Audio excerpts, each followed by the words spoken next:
पूर्णमदः पूर्णमिदं पूर्णात् पूर्णमुदच्यते पूर्णस्य पूर्णमादाय पूर्णमेवावशिष्यते।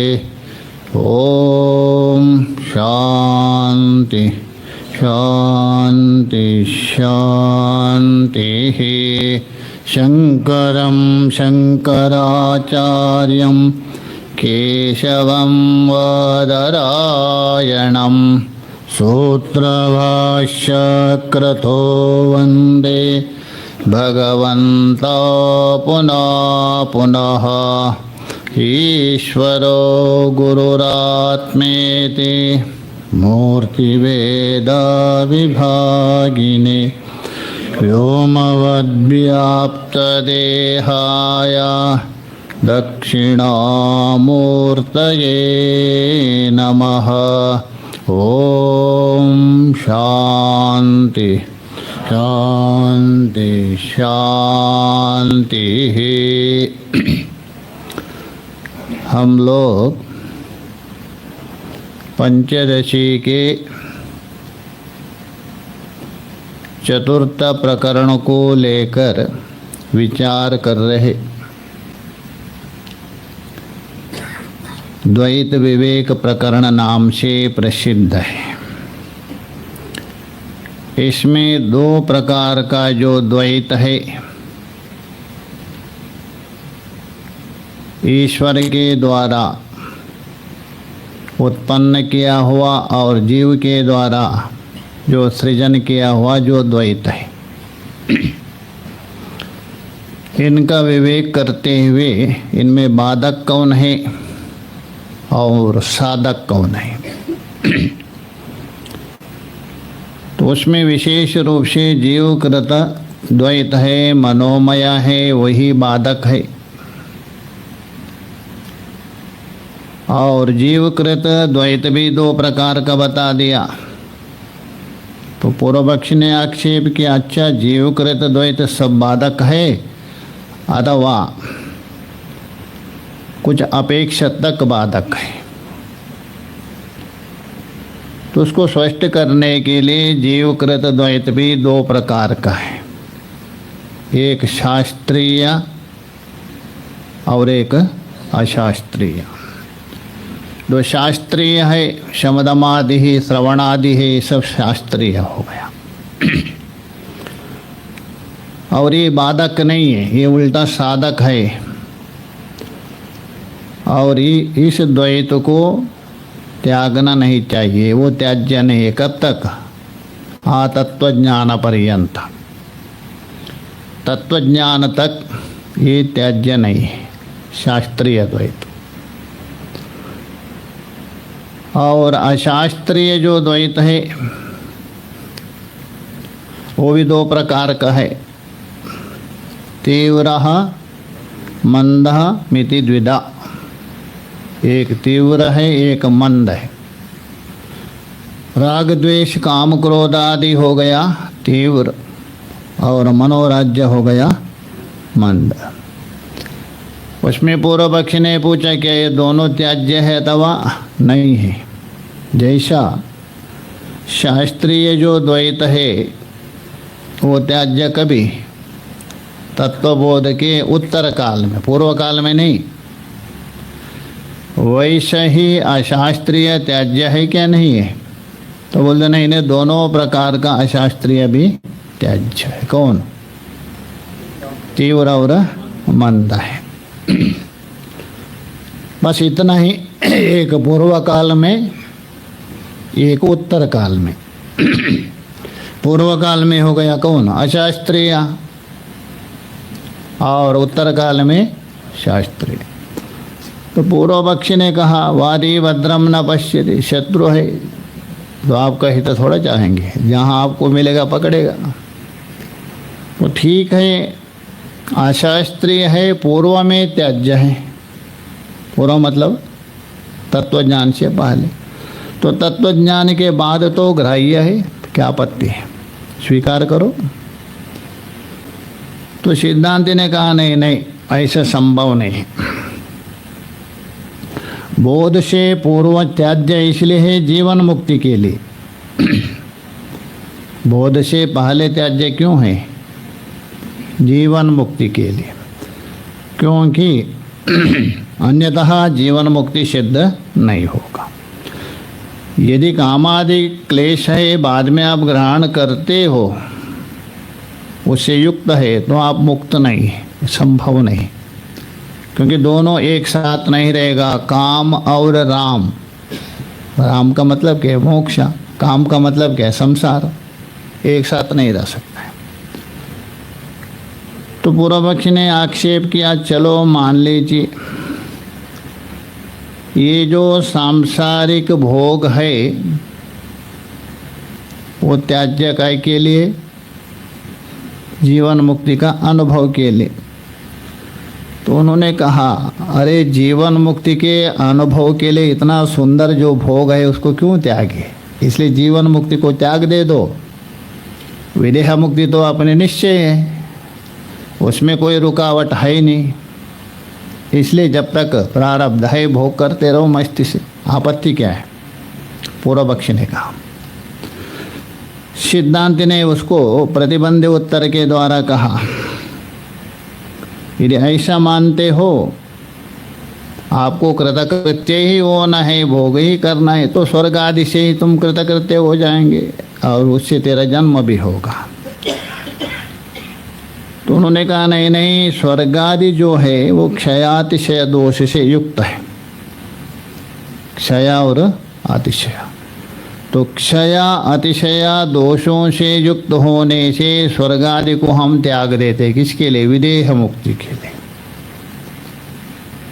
उसको त्याग करें। सिद्धांति ने कहा, अच्छा स्वर्ग आदि क्या है? क्षय और अतिशय दोषादि से युक्त है, इसलिए आपने क्या किया? विदेह मुक्ति के लिए उसको तिलांजलि दे दिया। किंतु कामादि तो अत्यंत तो बाधक है, तो जीवन मुक्ति के लिए उसको क्यों नहीं त्याग सकते हो? स्वर्ग आदि को आप त्याग सकते हैं, ऐसा अलौकिक भोग है, तो लौकिक भोग को क्यों नहीं त्याग सकते? तो आप उसको क्यों नहीं त्याग करें? तो यहाँ तक हम लोगों ने विचार किया था। 53 तक हुआ था ना? 53 हुआ था ना? 54 हुआ? अच्छा, उच्चारण हुआ था केवल, बस। चलो उसको देखें। तो पूर्व पक्ष बोले, ननु वैराग्यादि संपादनेन अत्यंत अनर्थ हेतु कामादि त्यक्तवात्। तो बोल रहे वैराग्य आदि के संपादन करने के लिए, वैराग्य मतलब षड संपत्ति पूरा लेना, साधन चतुष्टय आदि, तो उसके प्राप्त करने के लिए संपादन के द्वारा अत्यंत अनर्थ हेतु हो। कौन? कामादि। ये जो कामादि है भोग, वो अत्यंत अनर्थ का हेतु है, इसलिए त्यक्तत्वाद, इसलिए उसको त्याग दिया, इसलिए उसको त्याग दिया। किंतु ऐहिका भोग मात्रा, ऐहिका बोलते इस संसार में जो भोग है, जितनी भी आवश्यकता है, उसका उपयोगी कामाद्यभ्युग में जो आपके साधना में बाधक है, ऐसा अत्यंत जो कामना आदि त्याग दिया। किंतु भोग के लिए आवश्यकता जो कामना है वो स्वीकार करने से क्या बिगड़ेगा आपको? पूर्व पक्ष बोल रहा है। तो भोग के पीछे पड़े हो, कुछ भी हो, भोग छोड़ेंगे नहीं। तो ये बोल रहे कामादि अभ्युग में बोल तो स्वीकारे को दोष। अरे सिद्धांति जी बताओ इसमें क्या दोष होगा, आपका क्या बिगड़ेगा? इति आशंक्य, ये आशंका है किसकी? पूर्व पक्ष की। तो उत्तर दे के सिद्धांति समाधान कर रहे। श्लोक उच्चारण हुआ था, दोबारा देख लीजिए। तत्वं बुद्धापि कामादीन् निःशेषं न जहासि चेत् यथेष्टाचरणं ते स्यात् कर्मशास्त्रातिलङ्घिनः तत्वबुद्ध्वापि, अर्थात तत्वज्ञान होने के पश्चात भी, स्वस्वरूप को जान लिया उसके बाद भी कामादीन, कामादि बोल तो सब लेना, षड्रिपु, इन सब को निःशेषम न जहासि चेत, शेषम, शेषम बोल तो कुछ अवशेष बाकी, और निर्गता शेष निःशेष बोल तो संपूर्ण रूप से, पूर्ण रूप से, अशेष, निःशेष कहिए, अशेष कहिए, सकल कहिए, एक ही अर्थ। तो निःशेषम बोल तो पूर्ण रूपेण, न जहसी तुम, अरे पूर्व पक्षी जी तुम नहीं त्यागते हो, किसको? कामादि न, कभी तत्वबुद्धा भी, चेत यदि, तो तभी क्या होगा? वहाँ चले न, कर्मशास्त्र अतिलंघिनः यथेष्टाचरणं ते स्यात्। इसका मतलब तुझे तत्वज्ञान हुआ नहीं है, तत्वज्ञान का अभिमान कर रहे हैं। इसको नींद नहीं आई है, नींद की अभिमान कर रहे हैं। सोया हुआ व्यक्ति है ना, उसको उठा सकते हैं, किंतु सोने का जो नाटक कर रहे हैं उसको उठाना मुश्किल है। अज्ञानी को तो समझा सकते हैं, किंतु जो आधा जो अपने को मानता है, ज्ञानी मानता है, उसको समझाना मुश्किल है। तो इसलिए यहाँ बता रहे कर्म शास्त्र अतिलंघिनः, इतना अध्ययन कर दीजिए, तत्वज्ञान के अभिमान से, कितना अध्ययन कर दी, तत्वज्ञान अभिमानेन, ना तो तत्वज्ञानम, तत्वज्ञान तो है नहीं, किंतु केवल अभिमान मात्र है। मान के, अभिमान मतलब मान के बैठना, है कुछ नहीं, एक मान नहीं, ऐसा करके। तो इसलिए जो तत्वज्ञान के अभिमान से, अरे मैं तत्वज्ञान में क्या करूं, मुझे कोई है नहीं। एक संत थे, किसी ने कहा, अरे किसी ने आप पूजा पूजा, अरे पूजा जिनको चाहिए करे, मुझे काय के लिए। मैंने कहा तो भोजन भी मत करो। बोलने से नहीं होता है, वो बोलने की चीज़ नहीं। तो इसलिए हम बता रहे तत्वज्ञान के अभिमान से किम कर्मशास्त्रादि बोल दो, विधि निषेध शास्त्र। कर्मशास्त्र का मतलब विधि और निषेध, वो शास्त्र का अतिलंघन बोल दो, अतिक्रमण करने से, अतिक्रमण करके कामादि के अधीन होकर आप वर्तमान रह रहे हो। यथेष्ट चरणम बोल तो मनमानी पशुवत आचरण कर रहे। एक तो आपको तत्वज्ञान हुआ नहीं, और दूसरे बात तत्वज्ञान का अभिमान करके मैं ब्रह्मविद हूँ, मैं ब्रह्मविद हूँ। नारद जी को होता ना, हम ब्रह्मास्मि करके, तो मैं ब्रह्मज्ञानी हूँ, इस अभिमान के द्वारा उधर कर्म शास्त्र भी छोड़ दिया आपने, विधि निषेध, क्योंकि बोलते तत्र को विधि को निषेधा। अरे यहाँ एक महात्मा आते थे पहले उड़ीसा के थे, तो उन्होंने कहा हमारे गुरुजी सिद्ध हैं। 4-5 महात्मा थे और भी हमारे साथ आए थे, काशी में बैठे थे। तो बोलते बोलते कि हमारे गुरुजी सिद्ध हैं। बोलते अच्छा है, सिद्ध हो तो बहुत अच्छा है, ये सब कुछ खाते हैं। तो हम तो बोले नहीं। दूसरा एक महात्मा थे, तेरे गुरुजी मूर्ख है। दोनों को हो गया बातचीत। नहीं हमारे गुरुजी सिद्ध है। तो हम बोलते आपके गुरुजी को हम नहीं मानेंगे सिद्ध, दूसरा एक हम इसको सिद्ध मानेंगे। तो बोलते इसको हम नहीं मानेंगे। तो बोलते तेरा गुरुजी हम नहीं मानेंगे। दोनों को हो गया। तो बाद में होते, मैंने कहा देखो आपके गुरुजी सिद्ध है, अब ये बोल रहे इसको सिद्ध बोल रहे, आप बोल रहे आपके गुरुजी को सिद्ध बोल रहे, अभी मानेंगे किसको? आपके दृष्टि से आपके गुरुजी सिद्ध, सब कुछ खा रहे, और इस महात्मा के दृष्टि से ये महात्मा को सिद्ध मान रहा है। अभी मानेंगे कैसा, निर्णय कौन करेंगे?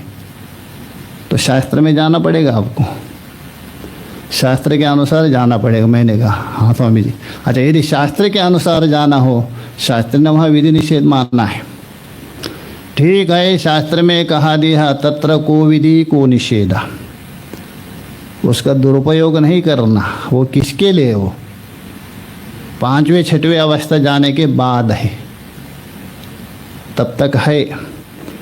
क्योंकि 7 मान है ना, शुभेच्छा विचारणा है तनुमानसा, तो शुभेच्छा विचारणा तनुमानसा ये साधन अवस्था है। आगे बाद में सिद्ध अवस्था मानते हैं। चतुर्थी है आपके सत्वापत्ति से प्रारंभ माना जाता है। तो सत्वापत्ति अवस्था में आपको ज्ञान तो हुआ है, किंतु जगत भी भान हो रहा है।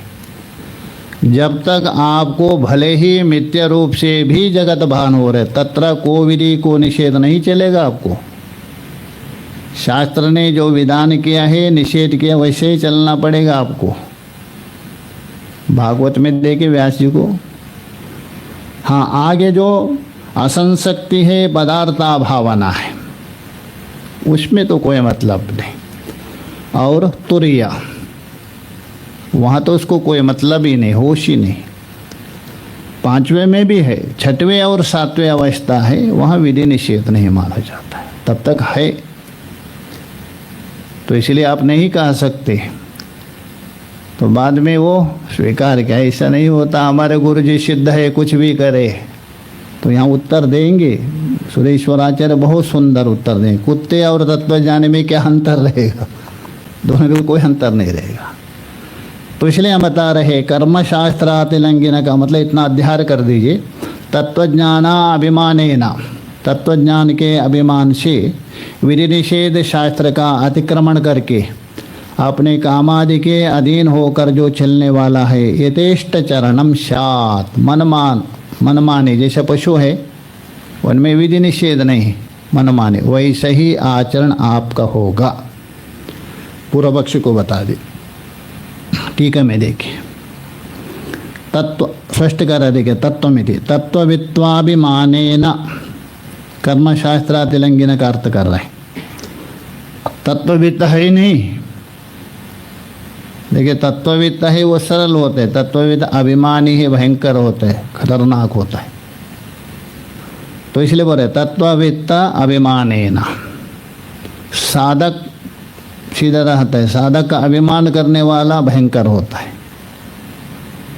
तो इसलिए बोल रहे तत्ववित्वा अभिमानेन, तत्वज्ञान के अभिमान से विधि निषेध शास्त्रम अतिक्रम्य, और विधि और निषेध है उस शास्त्र को अतिक्रमण कर रहे अहंकार के कारण। अतिक्रम्य कामादि अधीनतया, क्यों अतिक्रमण कर रहे? आपने स्वार्थ सिद्ध करने के लिए। बहुत लोग ऐसे होते जहाँ अपना प्रयोजन सिद्ध करना है, बस शास्त्र को लाते, बस कुछ काम होता है, अरे ईश्वर की इच्छा है करेंगे हम, बोले ईश्वर की इच्छा है, ईश्वर हमारे सेवक है, ईश्वर हमारे सेवक है, ईश्वर के ऊपर डालते, करेंगे हम करेंगे, हमारी इच्छा से नहीं बोलेंगे, ईश्वर की इच्छा से बचने के लिए। यदि ईश्वर इच्छा है, सब कुछ ईश्वर इच्छा छोड़ दे दो। ये क्यों लेते हो आप? सारा जितना भी आपको भोजन नहीं मिल रहे तभी भी ईश्वर की इच्छा मान ले लो, वहाँ झगड़ा करें, कहाँ गई ईश्वर इच्छा? चलो ईश्वर इच्छा से आज भोजन भी नहीं मिला, और 2 थप्पड़ मार दिया, चलो ईश्वर की इच्छा, तभी तो ठीक है। एक अंश को लेकर अपना स्वार्थ सिद्ध करना ये उचित नहीं। तो इसलिए हम बता रहे तत्ववित्वाभिमानेन विधि निषेध शास्त्रम अतिक्रम्य कामादि अधीनतया, काम क्रोधादि छोड़े नहीं है। एक भजन है ना, काम न छोड़ा क्रोध न छोड़ा, सत्य वचन क्यों छोड़ दिया। तो इसलिए कामादि के अधीन होकर वर्तमान, काम बोल तो काम क्रोध लोभ आदि सब लेना। तव यथेष्टाचरणम, यथेष्ट बोल तो मनमानी, मनमानी, बीच में शास्त्र में लाते चल रहे मनमानी, ऐसे जो प्रवृत्ति होगी ये आपकी प्रवृत्ति, ते बोल रहे यथेष्टाचरणम स्यात् इत्यर्थः।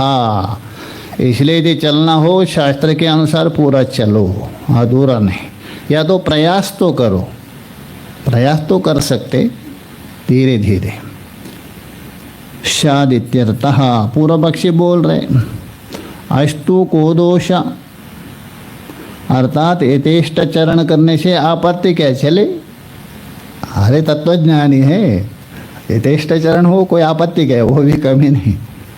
अस्तु किमस्तु यथेष्टाचरणम अस्तु, जो मनमानी है आचरण चले उसमें क्या आपत्ति है? वो दोषा, इससे हानि क्या है? मैं तो तत्वज्ञानी ही हूँ, मुझे कोई बिगड़ेगा नहीं, आत्मा तो क्या निर्लिप्त है। तो को दोषा इत्याशंक्या, ऐसा आशंका करके उत्तर दे रहे। इसके लिए समाधान है, सुरेश्वराचार्य ने उनको तमाचा मार दिया, सुनो करके बोल रहे।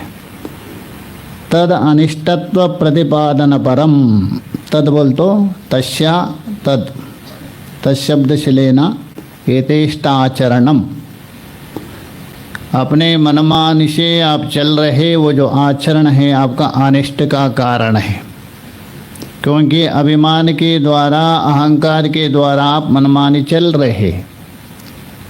बोल दिया ना लोक में मैं स्वतंत्र हूँ, मैं कुछ भी कर सकता हूँ, स्वतंत्र हूँ, बिल्कुल गलत है। स्वतंत्र नहीं हो, स्वच्छंद है। स्वतंत्रता और स्वच्छंदता बहुत अंतर है।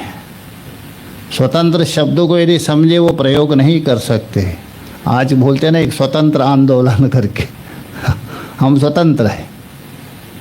स्वतंत्र पहले क्या चीज़ ये समझे। ये जो झगड़ा हो रहा है ना स्वच्छंदता को, स्वच्छंद बोल दो अपने बुद्धि के अनुसार अपना मन मर्जी से चलना, ये स्वच्छंद है। स्वतंत्र वो नहीं, स्वतंत्र, स्व बोल तो अपना जो शास्त्र उसके अनुसार चलना, अपने जो गुरुजन है, महापुरुष है, परंपरा है, उसके अनुसार चलते, वो स्वतंत्र है। बाकी स्वतंत्रत नहीं। कहने के लिए शब्द प्रयोग करते स्वतंत्र हों करके, मन के अधीन है, शरीर के अधीन है, विषय के अधीन है, कहाँ स्वतंत्र हो गए। तो इसलिए हम बता रहे तद बोल तो यथेष्ट आचरणम, वो जो है तद अनिष्टत्व प्रतिपादन परम, ये तेरा हित नहीं करेगा वो अनिष्ट प्रतिपादनम। सुरेश्वराचार्य वचनम उदाहरते, सुरेश्वराचार्य का वचन को यहाँ प्रतिपादन कर रहे विद्यारण्य स्वामी जी। यदि आप तत्वज्ञान के अभिमान से मनमानी चलते हो, इतोपि भ्रष्टा ततोपि भ्रष्टा, उधर से कर्मादि से छूटे, इधर तत्वज्ञान से छूटे, दोनों से भी आपका अनर्थ का कारण होगा। तो उसको बता रहे उदाहरती। श्लोक देख लीजिए। बुद्धाद्वैत स्वतत्वस्य यथेष्टाचरणं यदि शुनां तत्त्वदृशां चैव को भेदा शुचिभक्षणे।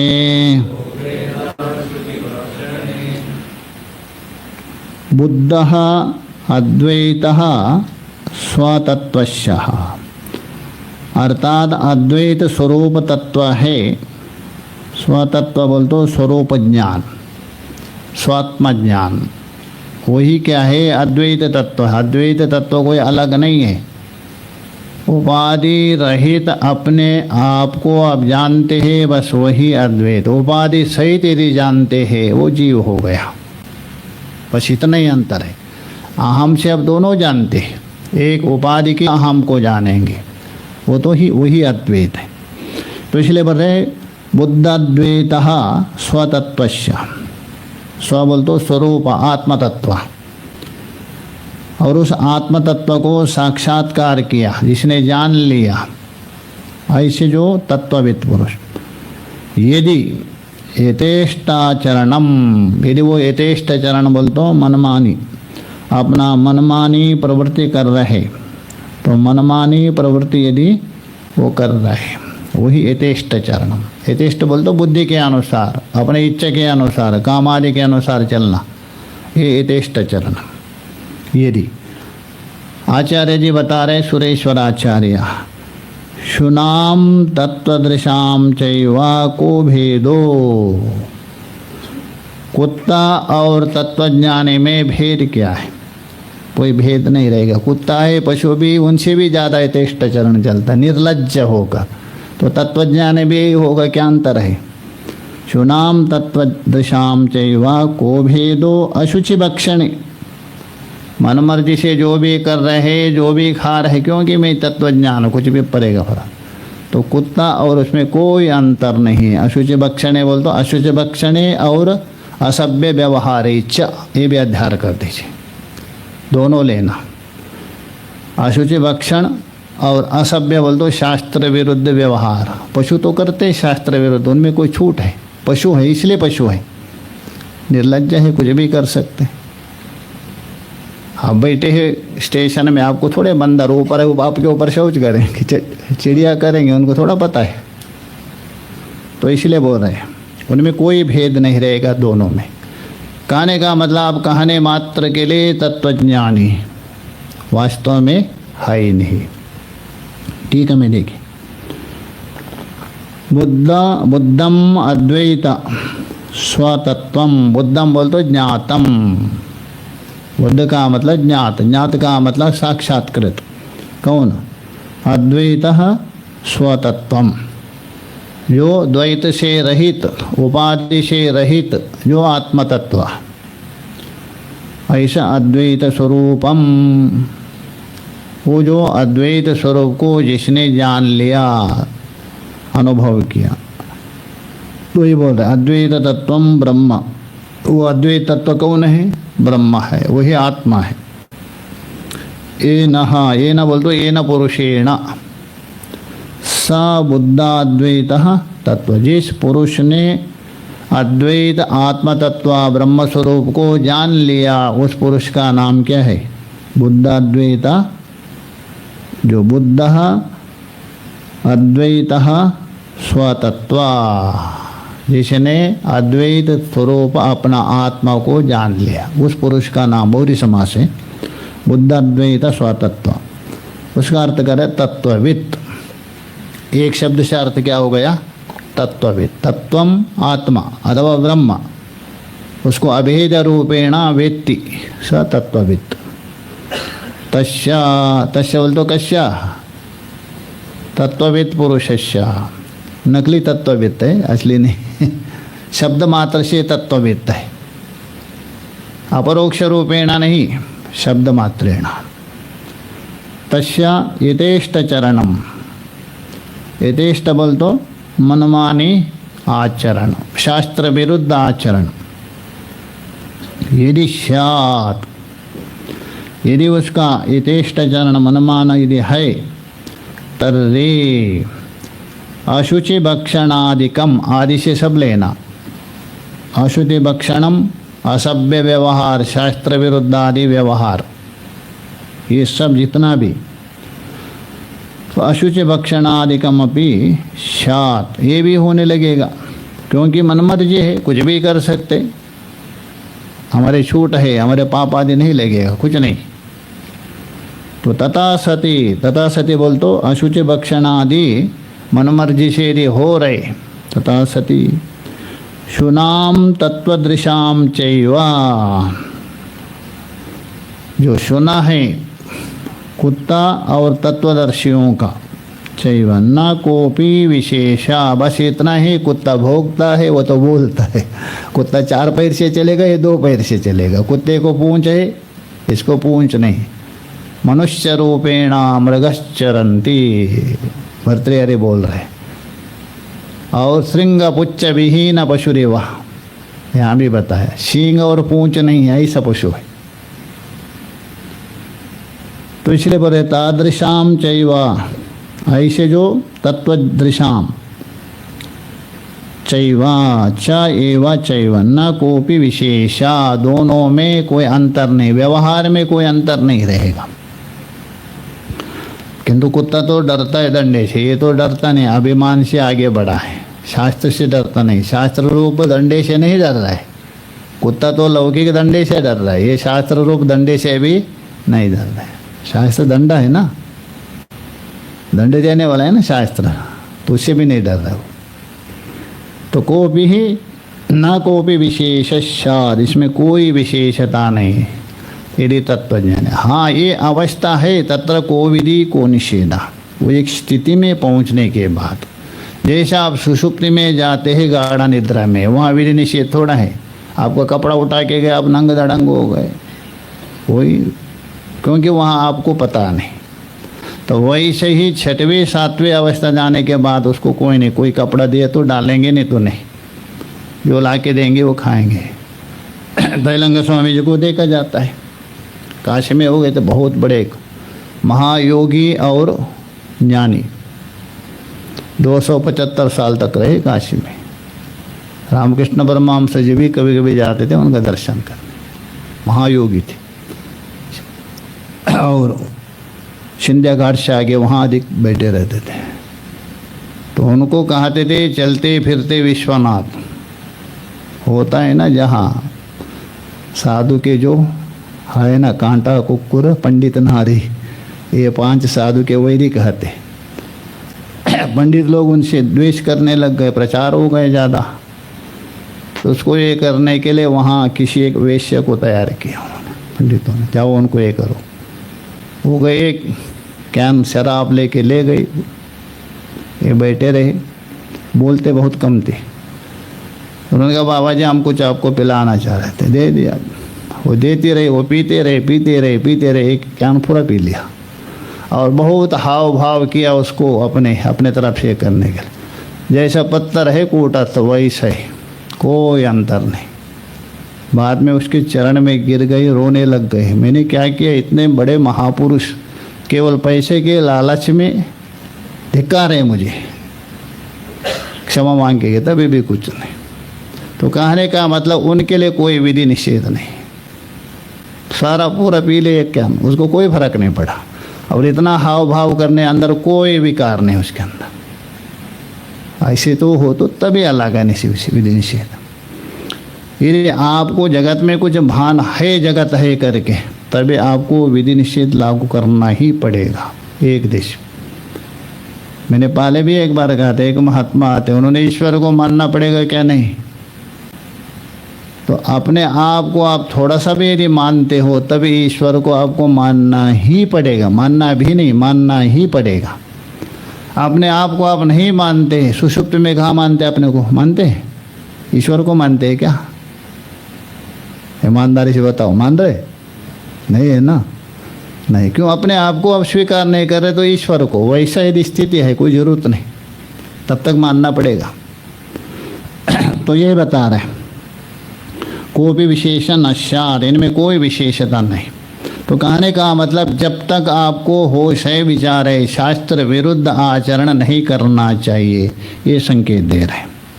कितने भी बड़े विद्वान क्यों ना हो, तो भी विरुद्ध नहीं जाना चाहिए।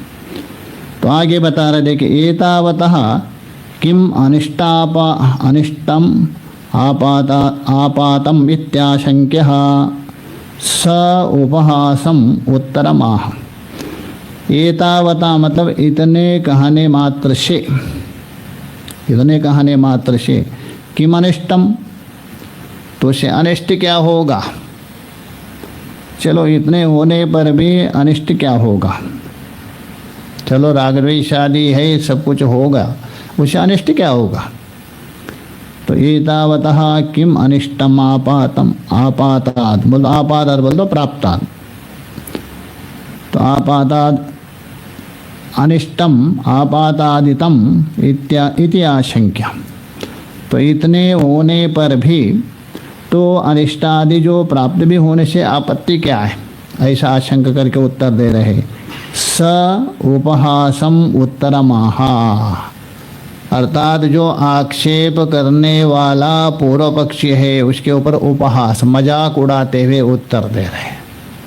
एक होता है ना मजाक, मजाक में उसका जड़ काटना, ऐसा ही उपहास पूर्वक उसको उत्तर दे रहे पूर्व पक्षी को।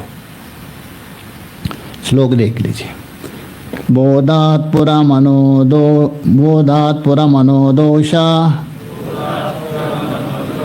मात्रात् क्लिश्नश्यतादुना अशेषलोकनिन्दच्चे त्यहोते बोधवैभवम्। पूर्व पक्षी ने कहा इतना कहने मात्र से, इतना होने मात्र से आपत्ति क्या होगा? राग द्वेष आदि हो अथवा यथेष्ट आचरण करने से क्या आपत्ति होगा? इतना बोल दो, यथेष्ट आचरण होने तो आपत्ति क्या है, उसमें क्या आपत्ति होगा? ये आक्षेप था। तो उसको मजाक के द्वारा उत्तर दे रहे। बोधात् पुरा मनोदोष मात्रात्, तत्वज्ञान होने से पहले वो जो जिज्ञासु के पास कौन से दोष थे? बोध ज्ञान होने से पहले बता रहे हैं। तो बोधात् पुरः बोल दो, तत्वज्ञानात् पुरः, तत्वज्ञान होने से पहले मतलब साधक अवस्था में मनोदोष मात्रात्, पीछे बताया था ना मन के राग द्वेष आदि, केवल इतने ही दोष थे षड्रिपु। तो क्लिश्नाशी अर्थात उससे ही आप क्या है, क्लिश्नाशी बोलते इन क्लेशों का अनुभव होता था आपको। पहले केवल राग द्वेष काम क्रोध आदि है, इन्हीं दोषों का अनुभव होता था। कभी? तत्वज्ञान होने से पहले, मतलब साधक अवस्था। अतादुना बोल तो, और अब तो तत्वज्ञान के बाद, तत्वज्ञान का फल क्या? क्लेश निवृत्त होना चाहिए कि क्लेश बढ़ाना है? क्लेश निवृत्त होना चाहिए, किंतु आपको तो तत्वज्ञान से क्लेश बढ़ गया। और भी ये तो वो आपका तत्वज्ञान विलक्षण है।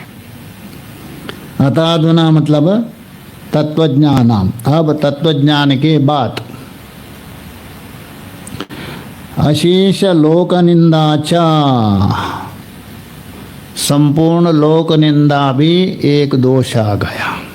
अशेष बोल तो सभी लोगों के द्वारा ये निंदनीय है, लोक निंदा है, ये भी एक दोष आपके ऊपर आया। पहले तो कम से कम लोक निंदा तो नहीं थी, लोक निंदा सबसे बड़ा दोष माना जाता है। हाँ, जो बिल्कुल जो गिरा हुआ उसको कोई फर्क नहीं पड़ता है, किंतु तत्वज्ञानी मान रहे हैं ना आप। संभावितस्य च मरणाद अतिरिच्यते, सम्मानित व्यक्ति है, प्रतिष्ठित व्यक्ति है, उसका जो लोक निंदा है, अपमान है, मरण से भी ज़्यादा माना जाता है। लक्ष्मण को यही किया था ना, राम की प्रतिज्ञा थी ना, काल के साथ बात वार्तालाप करते समय कोई भी अंदर प्रवेश नहीं होगा। लक्ष्मण को कहा यदि कोई प्रवेश हो गए तो तुझे मृत्यु दंड देंगे।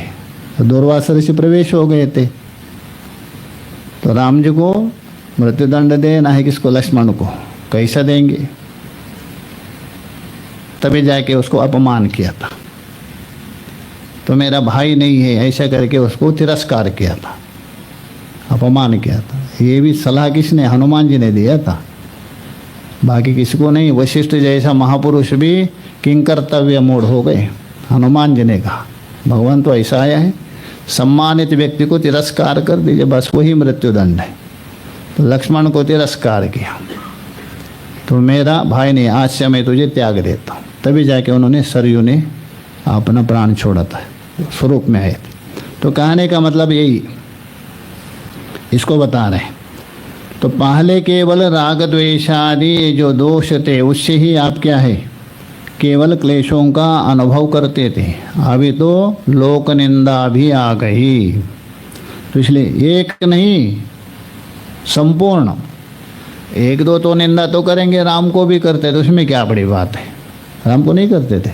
कौन? वो रजक, दो भी नहीं करते थे। कैसे राम जी देखो, किंतु यहाँ बता रहे अशेष,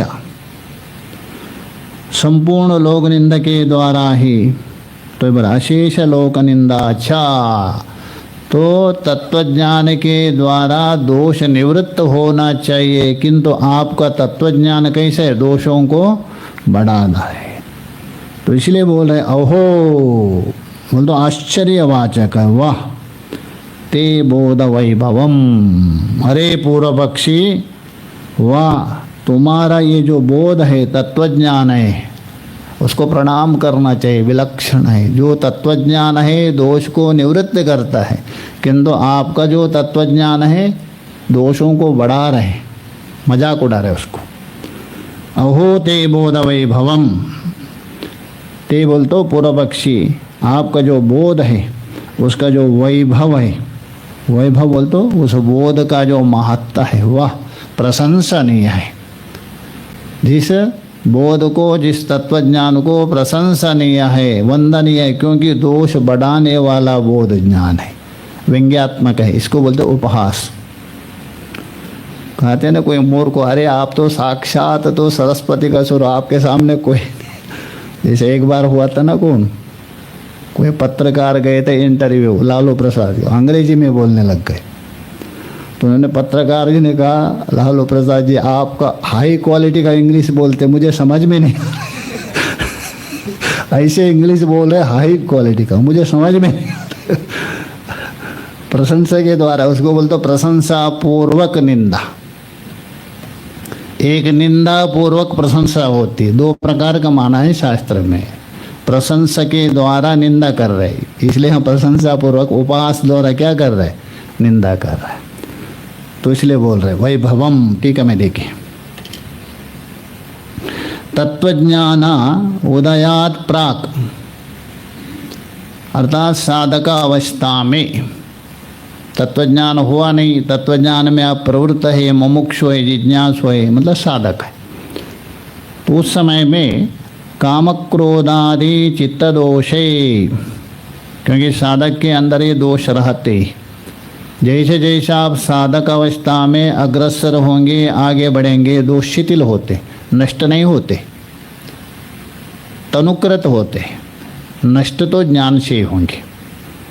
तो काम क्रोधादि चित्त दोषे, काम क्रोधादि जितने भी षड्रिपु है ये मन के दोष है। तब क्लेशो अभूत, इन काम क्रोधादि क्लेशों का आप तब बोल तो आप उसका अनुभव करते रहेंगे, इनसे क्लेश आपको प्राप्त होते रहेंगे, कभी काम से, कभी क्रोध से, कभी लोभ से, अलग अलग से, इन दोषों से तब क्लेशो अभूत, ये क्लेश के कारण है, कौन, काम आदि, इनसे क्लेश होते रहे। ठीक है, वो सामान्य है, क्योंकि जब तक जन्म लिया ये तो रहेगा ही, ये निश्चय। हाँ कोई अवतार पुरुष अलग बात है, बाकी जो जन्म लिया तो ये 6 तो रहेगा, किसी में ज़्यादा किसी में कम रहेगा ही। किंतु उससे अतिरिक्त आप एक मोल लिया अधिक, वो तो बाद में आपने लिया, वो जन्म लेते नहीं है, बाद में आया हुआ। आपका तत्वज्ञान एक ऐसे विलक्षण है, उसके बाद एक दोष आपके ऊपर ला रहा है, जन्मता नहीं, बाद में भी।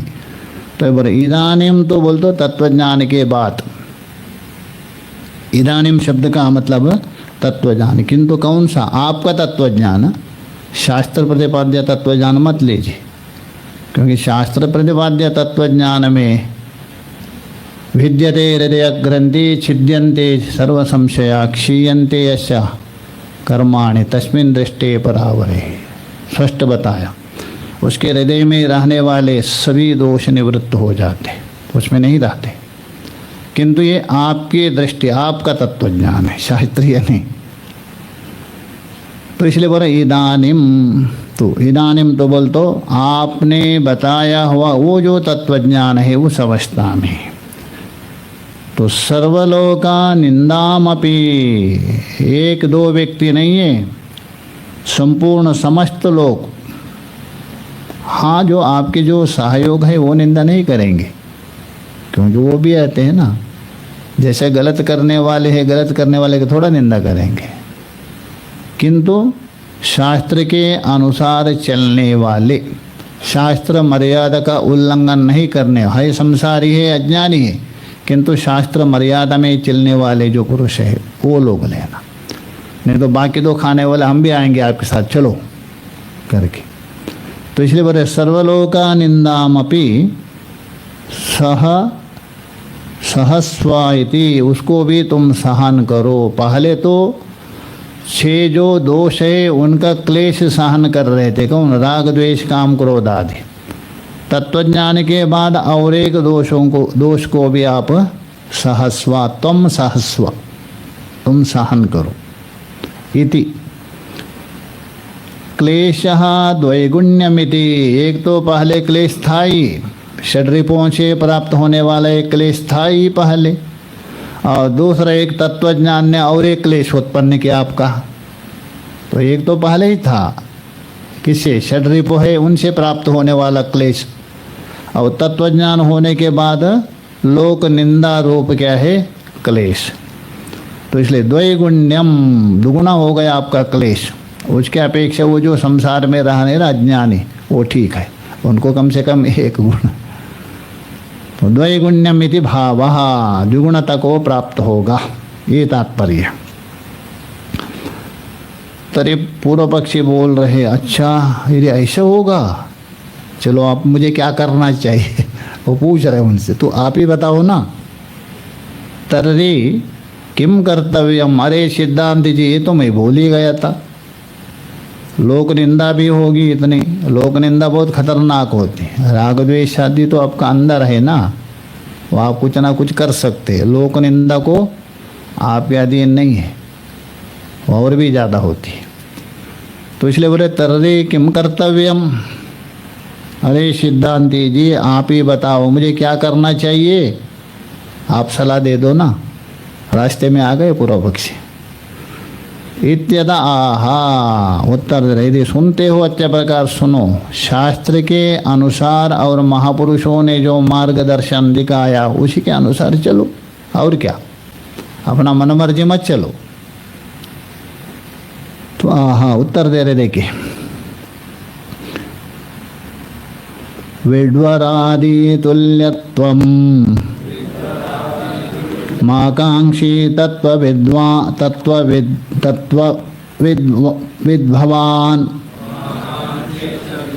सर्वदि दोष संत्यागात् लोके पूजस्व देववत्। विड्वरादि तुल्यत्वम माकांक्षी, अर्थात स्वच्छंद रूप से अपना मनमर्जी से शास्त्र के उल्लंघन करके, स्वेच्छाचार अपना मनमर्जी से चल करके, विड वराहादि तुल्यत्व माभूत, जैसा विष्ट में पड़े हुए जो सुअर आदि है, कुत्ते है, वैसा व्यवहार मत करो। विड वराहादि, वराह बोल तो सुकर आदि, विट बोल तो विष्टा, तो विष्ट आदि खाने वाले कौन? सुकर आदि।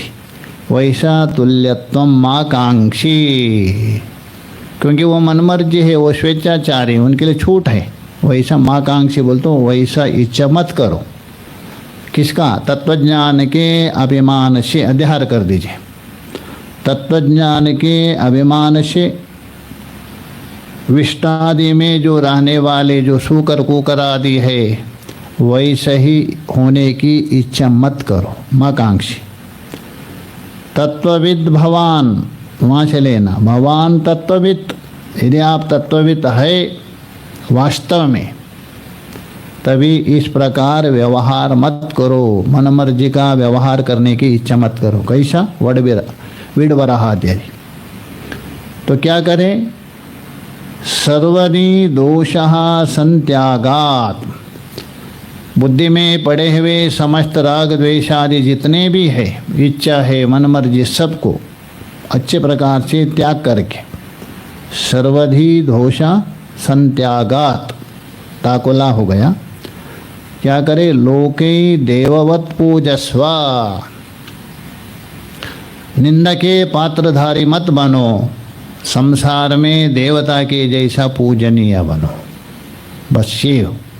तो देवता जैसा पूजनीय आप तभी बनेंगे शास्त्र और महापुरुषों ने जो बताया वैसा चलने से। मन मर्जी से चल करके देवतावत पूजनीय कोई हुआ नहीं, न होगा, न होने वाला है।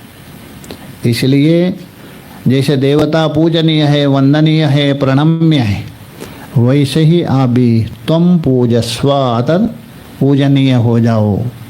तो यही मेरी सलाह है। उन्होंने पूछा था ना किम कर्तव्यम, बोलो एतत् कर्तव्यम। तो कहने का मतलब है तुम तत्वज्ञानी वास्तव में है, ये जो पशुतुल्य व्यवहार को छोड़ करके और मन में पड़े हुए राग द्वेष आदि के हटाकर देवता जैसा पूजनीय बनो। टीका में देखिए, विड्वरहादि उसका अर्थ कर रहे सर्वा उत्कर्ष हेतु ज्ञानवान तम, तत्वविद भगवान का अर्थ कर रहे,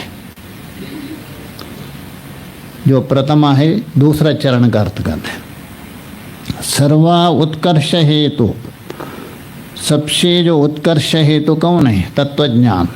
उससे बढ़कर कोई उत्कर्ष है नहीं, क्योंकि लौकिक कर्म के अपेक्षा शास्त्रीय कर्म है उत्कर्ष है।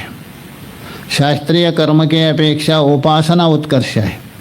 उपासना की अपेक्षा उत्कर्ष कौन है? तत्वज्ञान। उससे बढ़कर कोई उत्कर्ष नहीं है। इसलिए बता रहे सर्व उत्कर्ष हेतु ज्ञानवान तम। ऐसे जो आप कामादि त्याग, जो कामादि है उसका त्याग अशक्तत्वेन, कामादि को त्याग करने में यदि आप समर्थ नहीं है, सर्वम सर्वः अदमः विड्वराहादि साम्यम कांक्षी, कामादि को त्याग करने में असमर्थ है इसलिए मनमर्जी चलो।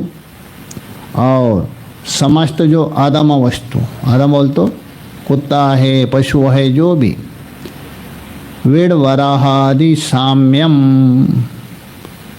जो विष्ट में रहने वाले कीड़े और वराहादि उसके समानता, माकांक्षी। ठीक है, कामादि त्याग में अशक्त है, साधक तो है ना। तो ऐसा होने पर मनमर्जी मत चलाओ। जैसा कुत्ते हैं, सुअर कुकर आदि है, ये सब अदम प्राणी है, वैसा माकांक्षी। इसलिए सर्वा अदम, ये अदम माना जाए। उत्तम देवता है, मध्यम मनुष्य है, अदम कौन है? पशु। अदम शब्द से लेना सारा पशु लेना। ऐसे जो अदम कौन? विड्वराहादि साम्यम, वो अदम में भी निकृष्ट है। अदम में सभी आ गए, आपका गाय भी, हाथी सब आ गए, ये सब अदम है। किंतु उसमें भी निकृष्ट कौन है? सूकर आदि, अत्यंत ये निंदनीय माना जाता है। गंदगी में रहने वाली जीव है। गाय देखी कभी भी गंदगी में नहीं रह सकती। तो इसलिए बता रहे अदमा विड्वरादि साम्यम माकांक्षी, ये इच्छा मत करो, अर्थात मनमर्जी मत चलो। किंतु क्या करें? कामादि लक्षणा सकलः मनोदोष हानेन, जितने भी मन के दोष है कौन? कामादि लक्षण बोल दो, कामादि स्वरूप, काम बोल दो राग द्वेष काम क्रोध आदि, जितने भी ये मन के दोष है उसके हानेन बोल दो त्यागेन, विचार के द्वारा, चिंतन के द्वारा, त्याग करके, अथवा वैराग्य आदि के द्वारा, त्यागेन बोल तो त्याग के द्वारा। सर्वः जनैर, सर्वजने बोल तो जो भी शास्त्रीय मार्ग में चलने वाले लोग, उनके द्वारा सर्वजनैर देववत पूजस्व, जैसे देवता के पूजन करते वैसे ही तुम पूजनीय बनो। अतः पूज्यो भवा इत्यर्थः, निंदनीय ना मत बनो किंतु पूजनीय, अर्थात लोक प्रशंसक बनो, लोक निंदक मत बनो। मनमर्जी चलेंगे तो लोक निंदक हो जाएंगे, किंतु शास्त्रीय मर्यादा से चलेंगे तो तुम लोक प्रशंसक बनेंगे। इसलिए पूज्य भवा इत्यर्थ। अभी तक विचार हुआ ये जो भेद दिख रहे इसी का नाम है द्वैत। अलग प्रतीति हो रहे, द्वैत का मतलब दो जो दिखता है। जहाँ भी दो दिखता है वो सत्य नहीं है। जैसे दो चंद्रमा दिखते, सत्य है क्या? नहीं है। क्यों देख रहे हो? दोष के कारण। तो वैसे ही यहाँ जो द्वैत है, भेद देख रहे, तो उसमें दो प्रकार का बता दिया। देख रहे उसके लिए कोई ना कोई समाधान तो करना ही पड़ेगा, कहाँ से आ गया, क्यों देख रहे करके। तो इसलिए बता दिया वो जो ईश्वर ने सृष्टि किया और जीव ने सृष्टि किया। तो उसमें जो जीव के द्वारा किया हुआ जो सृष्टि है वो बाधक है, और कुछ उसमें साधक भी है, क्योंकि जीव सृष्टि भी दो हो गई, शास्त्रीय और अशास्त्रीय। शास्त्रीय सृष्टि है आपको साधक है, और अशास्त्रीय जो सृष्टि है वो बाधक है। शास्त्रीय बोल तो जो यम नियम आदि है, श्रवण आदि है। तो पूर्व पक्ष ने कहा ये तो साधक है, इसको त्यागना तो जरूरत नहीं पड़ेगा, क्या जरूरत है? नहीं, तब तक नहीं त्यागा जाता है। कब तक? आतत्वबोधा, तत्वबोध के बाद उसको भी त्यागना ही पड़ेगा, तब तक नहीं त्यागा जाता। और जो अशास्त्रीय जो द्वैत है वो पूर्वमेव, अर्थात तत्वज्ञान से पहले ही वो त्याज्य है। क्यों? अन्यतः ये जो जीवन मुक्ति है, आपको बोध आदि जीवन मुक्ति संभव नहीं, इसलिए पहले ही त्यागना पड़ेगा। और अशास्त्रीय भी दो प्रकार बता दिया, तीव्र और मंद। तीव्र हो गया काम आदि, मंद हो गया मनोराज्य, दोनों त्याज्य है। पूर्व पक्षी ने कहा देखो आपने कहा दिया ठीक है, जो अशास्त्रीय है वो त्याज्य है। क्यों? जीवन मुक्ति के लिए बता दिया। तो जीवन मुक्ति के लिए अशास्त्रीय को त्यागने की क्या आवश्यकता है? विदेह मुक्ति तो बंदी है, हमारे हाथ में है, यहाँ भोग भी करेंगे, बाद में जाके विदेह मुक्ति हो जाएगी, आपत्ति क्या है? तो सिद्धांति ने कहा यदि आप इतने ही कृतकृत्य होते हो तो स्वर्ग आदि हो गए हो, और कुछ नहीं, आपका जन्म होगा। तो उन्होंने कहा अच्छा यदि ऐसा बात है तो सांसारिक भोग है, प्रारब्ध के अनुसार जो भोग है उसके लिए आपने क्या किया? जीवन मुक्ति का तिलांजलि दे दिया ना। अरे पूर्व पक्षी जी हम ये बता रहे स्वर्ग के सुख उससे भी विलक्षण है, अद्भुत है, उसके लिए विदेह मुक्ति का भी तिलांजलि दे दो, क्या आपत्ति है? ये तो सामान्य भोग है सांसारिक, परलोक का भोग विलक्षण है, उसके लिए विदेह मुक्ति को भी त्याग दे दो। तो नहीं वो नहीं त्याग सकते, क्योंकि परलौकिक भोग है क्षय और अतिशय से युक्त है, क्षय भी है उसमें तारतम्यता भी, इसलिए विदेह मुक्ति के लिए परलोक का भोग को त्यागना उचित है। ये किसने कहा? पूर्व पक्ष ने। सिद्धांति ने कहा अच्छा विदेह मुक्ति के लिए आप इतने सुंदर बढ़िया भोग पारलौकिक भोग को त्याग सकते हैं, तो जीवन मुक्ति के लिए तुच्छ भोगों को क्यों नहीं त्याग सकते? इसमें क्यों आसक्ति बढ़ते हो? उसको त्यागो। और उन्होंने पुनः आक्षेप किया चलो मान ले लो ये जो कामादि है, कौन आत्यंतिक कामादि है, तत्वज्ञान का बाधक हो सकते, इसलिए वैराग्यादि साधन संपन्न होकर अत्यंत अनर्थ का हेतु कौन? कामादि, वो त्याग दे दो, कोई आपत्ति नहीं। किंतु इस सांसारिक जो भोग है उसको भोगने से आपत्ति क्या है आपको? वो तो भोगते रहे। तो ये आक्षेप किया था पूर्व पक्षी ने। सिद्धांति ने उत्तर दिया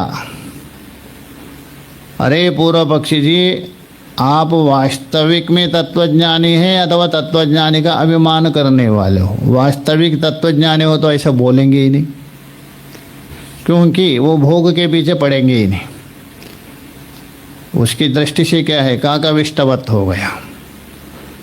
किंतु आप तत्वज्ञान का अभिमान करके विद्या और निषेध शास्त्र को किनारे अतिक्रमण करके अपने मन मर्जी जो काम आदि भोग कर रहे हो, तो ऐसे यदि करेंगे तो अनर्थ होगा, यथेष्टाचरण होगा।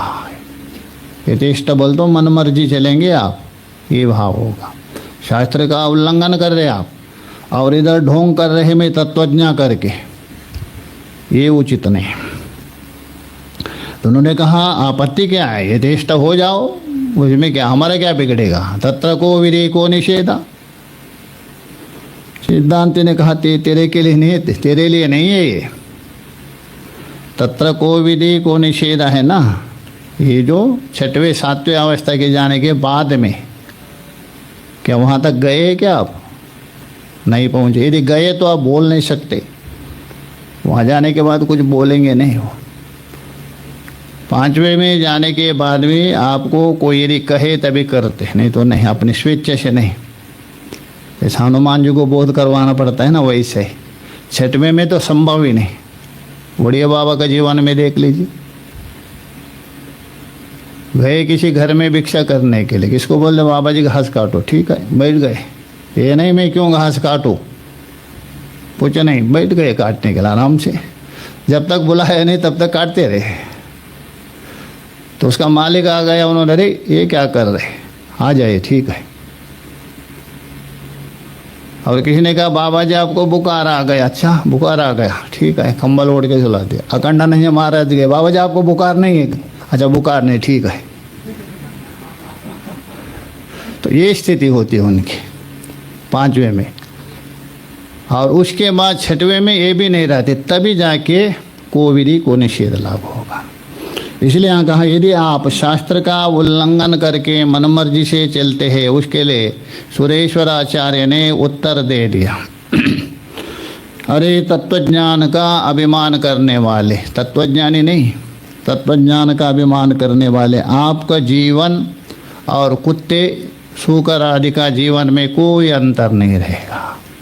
वो भी मनमर्जी करते हैं, आप भी करते हैं, दोनों में कोई अंतर नहीं हो सकता है। तो यहाँ तक हम लोगों ने शायद विचार किया था, नहीं कहाँ तक हुआ था? हाँ जी 58 चलेगा ना। हाँ उसके बाद उन्होंने ठीक है चलो आपकी बात मान लिया, यदि ऐसे है ठीक हम मानते, क्यों हम इतना नास्तिक नहीं है, शास्त्रों को मानने वाले हैं ना, तो मान देंगे। किंतु ये जो तीव्र जो द्वैत है, कौन? काम आदि, वो तो त्याग सकते, किंतु मनोराज्य आपको क्या आपत्ति करेंगे? जो मनोदोष आदि है तो उसके लिए क्या आवश्यकता है, उसको लेके आगे बताने जा रहे। देखिए आगे जो बताने जा रहे, देखिए 58 चलेगा ना। तो इसलिए बता रहे, 57 तक हुआ था ना।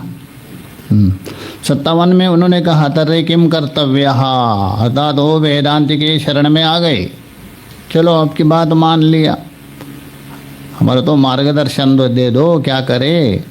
तो उन्होंने कहा जैसा आप सामान्य जो अधम प्राणी है, तुच्छ प्राणी है, वैसा व्यवहार करने की इच्छा मत करो। और शास्त्र में विधान किया हुआ जो नियम है उसके अनुसार जितने भी राग काम क्रोध आदि दोष छोड़ करके देवता जैसा पूजनीय बनो, संसार में पशुवत मत हो जाओ, ये सलाह दिया था। आगे बता रहे देखिए, तस्या उपायमाहा, तस्य बोल तो उसका उपाय बता रहे। अब कामादि को त्यागने के उपाय, तस्य बोल तो कामादि, तो कामादि जो है उसको त्यागने का उपाय बता रहे। किस प्रकार त्यागे? कामादि का मतलब इच्छा, काम्यन्ते इति कामः, कामना के विषय, या काम का मतलब विषय, उन विषयों को त्यागने की उपाय बता रहे। देखिए उपाय महा, श्लोक देख लीजिए। काम्यादि दोष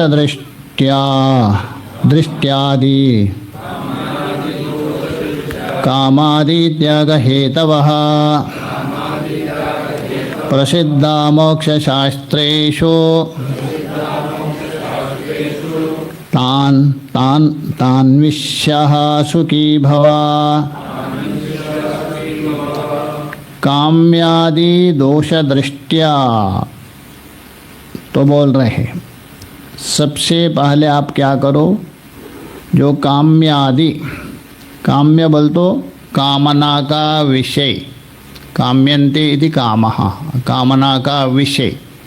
कामना का विषय कौन है? रूप रसादि जो बाह्य वस्तु। तो आदि शब्द से लेना, द्वेष का विषय भी लेना।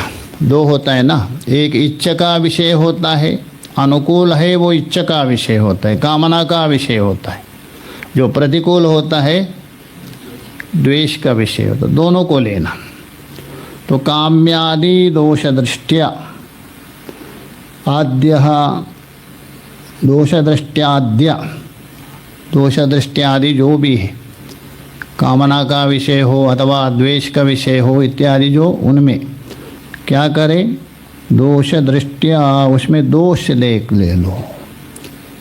आगे बताएंगे स्वयं, विवेक चूड़ामणि में भी बता दिया।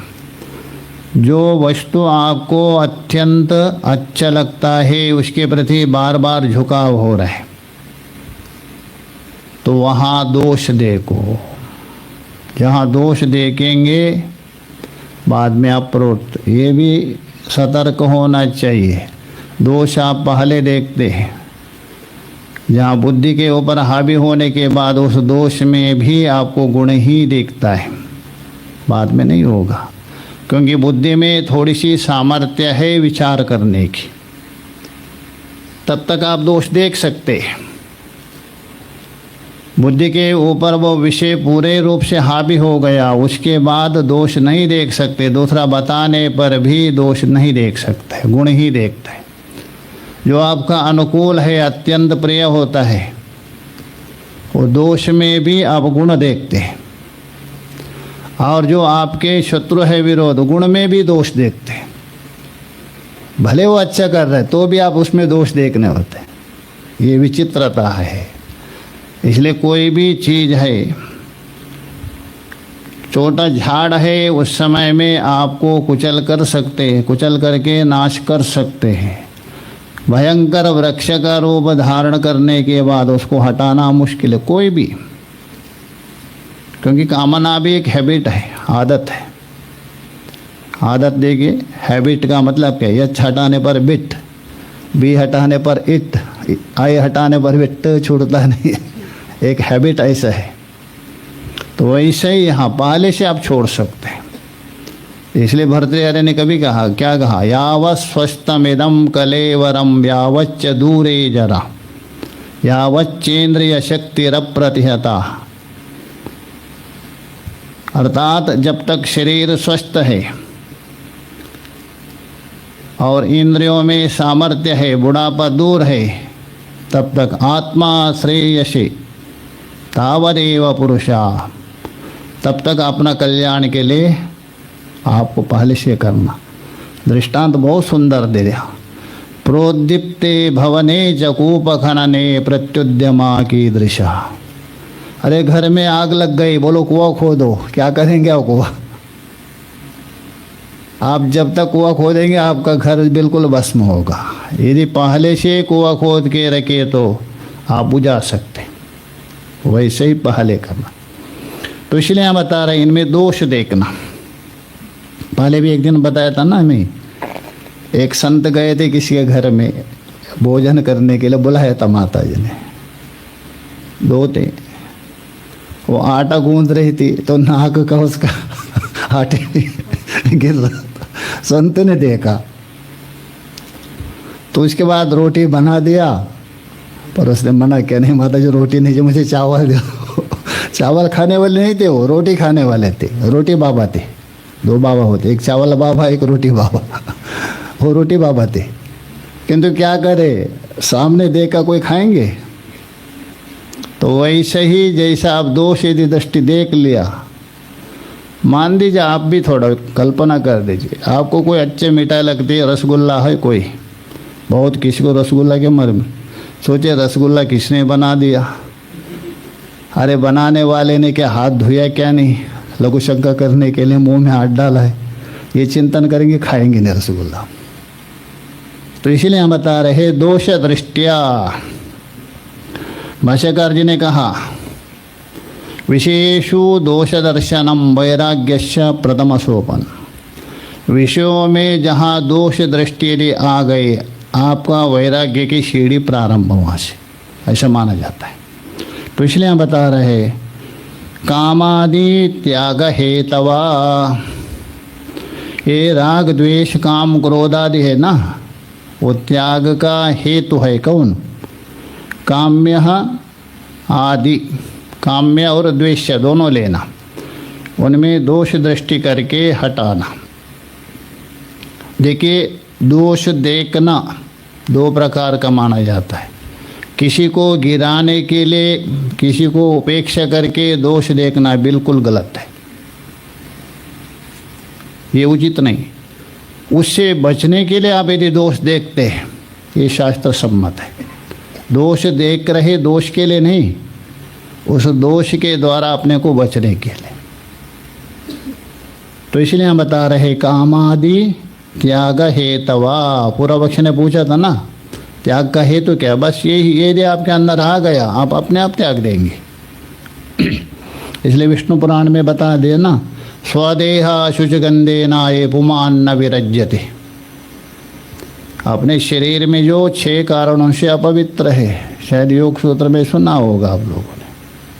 क्या अविद्या का जहाँ निरूपण हो गए? क्या अविद्या नहीं, अविद्या अस्मिता राग द्वेष उसमें आया है। तो 6 कारणों से शरीर अपवित्र है, उसमें यदि उसको वैराग्य नहीं आएगा, संसार में कोई वैराग्य के लिए उसको उपाय नहीं। कोई भी कितना भी वैराग्य उपदेश करो, वैराग्य नहीं पड़ेगा। किमन्यत उपदिश्यते, अन्य क्या उपदेश करे? तो इसलिए बता रहे। तो ये हेतु हो गया कौन? काम्यादि दोष दृष्टि। काम्यादि बोल तो विषयों में। तो प्रसिद्ध मोक्ष शास्त्रेषु, ठीक है। उसके बाद क्या करें? विषयों में दोष देखकर उस विषय से तो उपरत हो गए, उसके बाद क्या करे? सो जावे? तो बोलता नहीं नहीं, और दूसरा एक काम है आपका। तो क्या? प्रसिद्ध मोक्ष शास्त्रेषु, जो प्रसिद्ध है अर्थात वेदांतादि, मोक्ष शास्त्रेषु प्रसिद्ध, जो मोक्ष शास्त्र है प्रसिद्ध है, आत्मादि चिंतन है, श्रवण मनन आदि। तो ये बोल रहे मोक्ष शास्त्रेषु प्रसिद्ध, तान अन्विष्य, उसका अन्वेषण करो। अन्वेषण बोल तो आत्मा का अन्वेषण करो, आत्मा का खोजो। जैसे छांदोग्य में आएगा, वहाँ श्वेत केतु कोई कहेंगे अन्नेन शुंगेन, अर्थात अन्न रूप शुंग के द्वारा उसका कारण को खोजो। और उसके बाद उसके कारण, उस कार्य के द्वारा, शुंग बोल तो कार्य,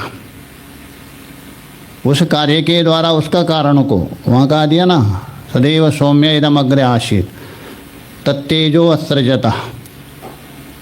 उसको, उसने तेज की उत्पत्ति किया, उसके बाद जल की उत्पत्ति किया, उसके बाद पृथ्वी की। तो क्रम से बता दिया।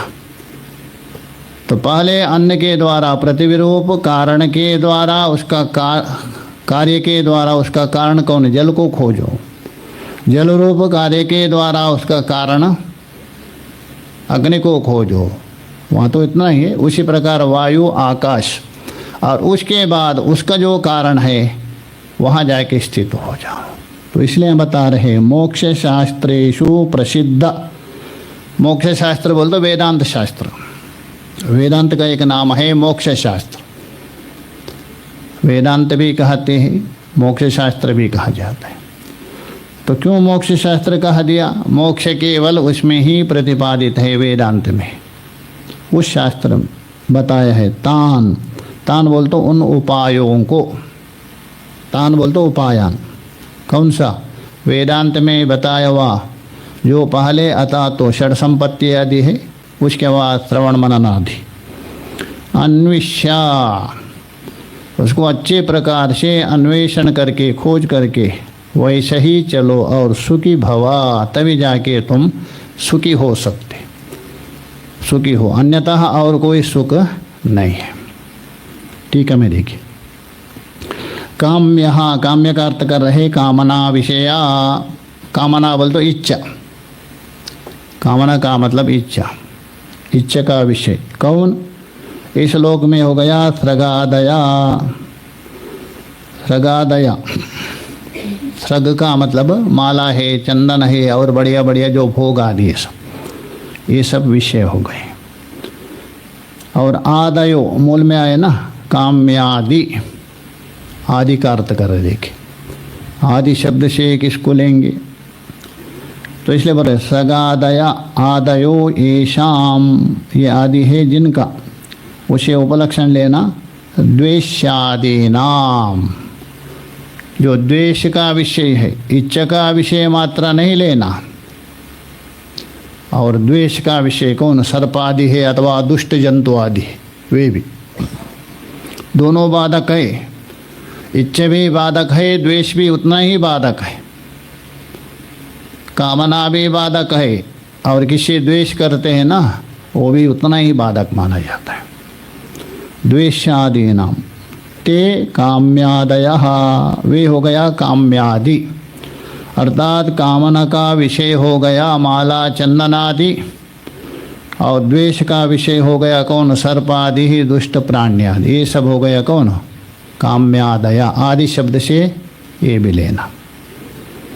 तेषाम, ये दोष, उनमें जो दोष है, चाहे तो इच्छा का विषय हो अथवा द्वेष का विषय हो। कौन है दोष? अनित्यत्व, सबसे पहले ही अनित्य है। अनित्य का मतलब आज है कल रहेगा नहीं, अनित्यत्व। और सातिशयत्वादयः, सातिशय, सातिशय बोल तो सीमाएँ, थोड़े समय तक रहेगा। कोई भी आपकी इच्छा है, उस इच्छा से प्राप्त होने वाला सुख सदा के लिए नहीं, थोड़े समय के बाद में वो दुख का कारण बनता है। सातिशय बोल तो सीमा आदिशय। तो इसलिए अनित्यत्व सातिशयत्वादया, और आदिशय बोल तो अशोभनत्वादि विलेज है, उसमें शोभनत्व है ही नहीं किंतु दिख रहे हैं, तो इसलिए बोल रहे। तो अनित्यत्व सातिशयत्वादयः, ये हो गया दोष। तेषाम दृष्टि, उनमें जो दृष्टि करना, दृष्टि का मतलब दर्शन, केवल दृष्टि करने से नहीं होगा, अवलोकनम, अच्छे प्रकार से विचार भी करना। दृष्टि तो होते हम देखते, ऐसा नहीं, विचार नहीं। दृष्टि होना अलग है, विचार दृष्टि होना अलग है। तभी कहा दिया ना विचार्य पश्यामि जगन्न किंचित। विचार करने पर, विचार के कसौटी में कसने पर कुछ है ही नहीं, मान लिया किंतु है ही नहीं। व्यवहार में ऐसा कौन सी वस्तु है आप दिखा दीजिए, कोई भी वस्तु है नहीं, मान लिया। मकान बोलते हम, सत्संग भवन में बैठे हैं ना, कहाँ है सत्संग भवन? दिखा सकते? मान लिया, बस ये ईंट पत्थरों से बना एक ढांचा है, बीच में आकाश है, इसको बोल दिया सत्संग भवन। शरीर कहा दिया, मान लिया, कहाँ है शरीर? एक महात्मा बोलते ये है, ये क्या है दिखाओ ना। एक संज्ञा मान लिया, इस पुर्जाओं का एक नामकरण दिया व्यवहार के लिए, व्यवहार ना हो, बिगड़े ना, इसलिए इन पुर्जाओं का समुदाय शरीर कहा। इसको हमने मान दिया, पेन कहा दिया, इसको ये अपना माइक कहा दिया, किंतु दिखा नहीं सकते वहाँ। सारा व्यवहार मान करके ही हो रहे। जिस समय आप जानेंगे आप ही आप रहेंगे। मैंने पहले भी दृष्टांत दिया था, आपने मान लिया हार है, कुंडल है, नूपुर है, कंकण है, केयूर आदि करके, सोनार ये नहीं देखेंगे। सोनार के पास गए तो क्या देखेंगे? वो केवल सोना देखेंगे, वो नहीं देखेंगे अपना ये हार है, कुंडल है, उनके मतलब नहीं कोई, वो सोना कितना है वो देखेंगे। जान लिया, बाकी सबने मान लिया, वैसे ही मान करके ही व्यवहार जितना भी हो। तो इसलिए यहाँ बता रहे अवलोकनम, अवलोकनम बोल तो अच्छे प्रकार से विचार, ऊपर ऊपर नहीं है। तो अवलोकनम माध्यम येषाम, जिनके, तो काम स्वरूप विचारादि नाम, काम का क्या स्वरूप है, क्या इससे मुझे सुख मिल रहे है, अभी तक मिला है, या दुख में परिणत हो रहा है, ये विचार। तो इसलिए बोल रहे काम स्वरूप विचारादि नाम ते, उसको कहते हैं ततोक्ता। ततोक्ता बोल तो काम्यादि दोष दृष्ट्याद्य, ये कहते हैं ततोक्ता। तेषाम, उनका, कामादि त्याग हेतुत्वे प्रमाणमा, ये हो गया काम्यादि दोष हो गया, उसके लिए प्रमाण दे रहे हैं। ये जो कामादि त्यागने का हेतु हो गया कौन, दोष दृष्टि। एक शब्द से कहना हो तो दोष दृष्टि। जहाँ दोष दृष्टि आ गई वहाँ उस वस्तु के ओर आप प्रवृत्ति नहीं हो सके, निश्चय है। इतना बताने के बाद उसमें प्रमाण दे रहे। अच्छा, आपने बता दिया तो ठीक बता दिया सिद्धांत, क्यों कामादि जो त्याग है उस त्याग के प्रति कोई प्रमाण है तो बता रहे। यहाँ तो मोक्ष शास्त्र बता रहे। मोक्ष शास्त्र में भी विशेष रूप से योग वाशिष्ठ में एक वैराग्य प्रकरण है भगवान राम जी को, अथवा भर्तृहरि का जो वैराग्य शतक है। ये साधकों को हर समय में उसको ये देखते रहना चाहिए। भर्तृहरि का वैराग्य शतक और योग वाशिष्ठ का वैराग्य प्रकरण, उससे क्या होता है, वैराग्य आपका ताज़ा रहता, नहीं तो जैसे जैसे ढीला हो जाता है। नहीं, बारिश आती है खूब जल रहता है, जैसे जैसे समय बीतने के बाद जल क्या होता है, सूख जाता है। वैसे ही छोड़ के आते हैं महात्मा बनने के लिए, खूब वैराग्य भरा रहता है, बाद में धीरे धीरे धीरे वो वैराग्य क्या होता है, शिथिल हो जाता है। इसने किसी संत ने कहा, जिस समय में आप घर त्याग करके जो आपके अंदर उत्पन्न हुआ वैराग्य, वो यदि सदा रहे, आपके मुक्ति के लिए कोई बाधक नहीं बन सकता है। वही वैराग्य यदि रहे। हाँ, यदि वैराग्य पूर्वक निकला हो अलग बात है, अन्य कारण से हो तो अलग बात है। कारण तो बहुत है ना। वैराग्य पूर्वक जो निवृत्त निकला है व्यक्ति, उसके लिए बता रहा हूँ। वही वैराग्य यदि आप सदा रहे, आपके मुक्ति के लिए कोई प्रतिबंधक नहीं होगा, उसका अधिकारी बन जाए। किंतु बाद में क्या होता है, वो ढीला हो जाता है। उसके ताज़ा करने के लिए आपको किसी ना किसी का सहारा लेना पड़ेगा, या तो ऐसे महापुरुष अथवा शास्त्र, वो ताज़ा करता है, स्मरण करवाता है। तो इसलिए हम बता रहे कामादि त्याग हेतुत्वे प्रमाणमाहा, प्रमाण दे रहे हैं। प्रसिद्ध इति, प्रसिद्ध मोक्ष शास्त्रेषु, अर्थात मोक्ष शास्त्र में ये उपाय प्रसिद्ध है। कौन से, कामादि को त्यागने के लिए वहाँ खूब बताती है। भवतु ततः किमायातम इत्यतः, ठीक है, मोक्ष शास्त्र में तो बताया होगा खूब कामादि को त्यागने के लिए, तभी उसका नाम है मोक्ष शास्त्र है। तो उससे पूछ रहे, भवतु रहे, ततः तस्मात् किमायातम, उससे किमायातम बोल तो हमारे जीवन में हमारे उपयोगिता क्या है, क्या करें। तो उत्तर दे रहे, तान अन्वेष्या, उसको अच्छे प्रकार से अन्वेषण करो। अन्विष्व का मतलब है पूर्वपरख, केवल ऊपर ऊपर नहीं है। एक होता है ना ऊपर ऊपर देखना, यहाँ पूर्वपरख विचार पूर्वक अन्वेषण करना। तो इसलिए बोला उसका अन्वेषण करो। किनको, किनका, मोक्ष शास्त्र में बताया हुआ जो कामादि कैसे त्यागे, उसके जो साधन है उसका अच्छे प्रकार से अन्वेषण करो और उसको अपना जीवन में उतरने का प्रयास करो। एकाएक तो नहीं होगा, किंतु अभ्यास करने से क्या नहीं हो सकता है। अभ्यास में एक ऐसा सामर्थ्य है सब कुछ हो सकता है। अभी हम चल रहे हैं ना, इतना ऐसे चल रहे हैं क्या? कितना अभ्यास किया अपना? नहीं, छोटा बच्चा जो चलता देखो कितना कितना बार गिरता है, कितना बार उसको चोट लगती, उसके बाद आराम से चल रहे, अभ्यास हो गया। टाइप राइटिंग हो, कंप्यूटर, अंगुली जाती नहीं, बाद में अभ्यास हो गए, उसमें भी आंख आ गई अंगुली में भी। तो ये अभ्यास है ना, तो कौनते अभ्यास से हो जाता है। हाँ, अभ्यास में यदि शिथिल हो अलग बात है। तो इसलिए बता रहे भवतो ततः कि माया तमित्यतः तानन्विष्य सुखी भवा। यदि आप सुखी होना चाहते हो, उनका अन्वेषण करके उसी मार्ग में बढ़ो। तो आगे पूर्व पक्षी का ठीक है, आपकी बात मान लिया, हमने स्वीकार किया।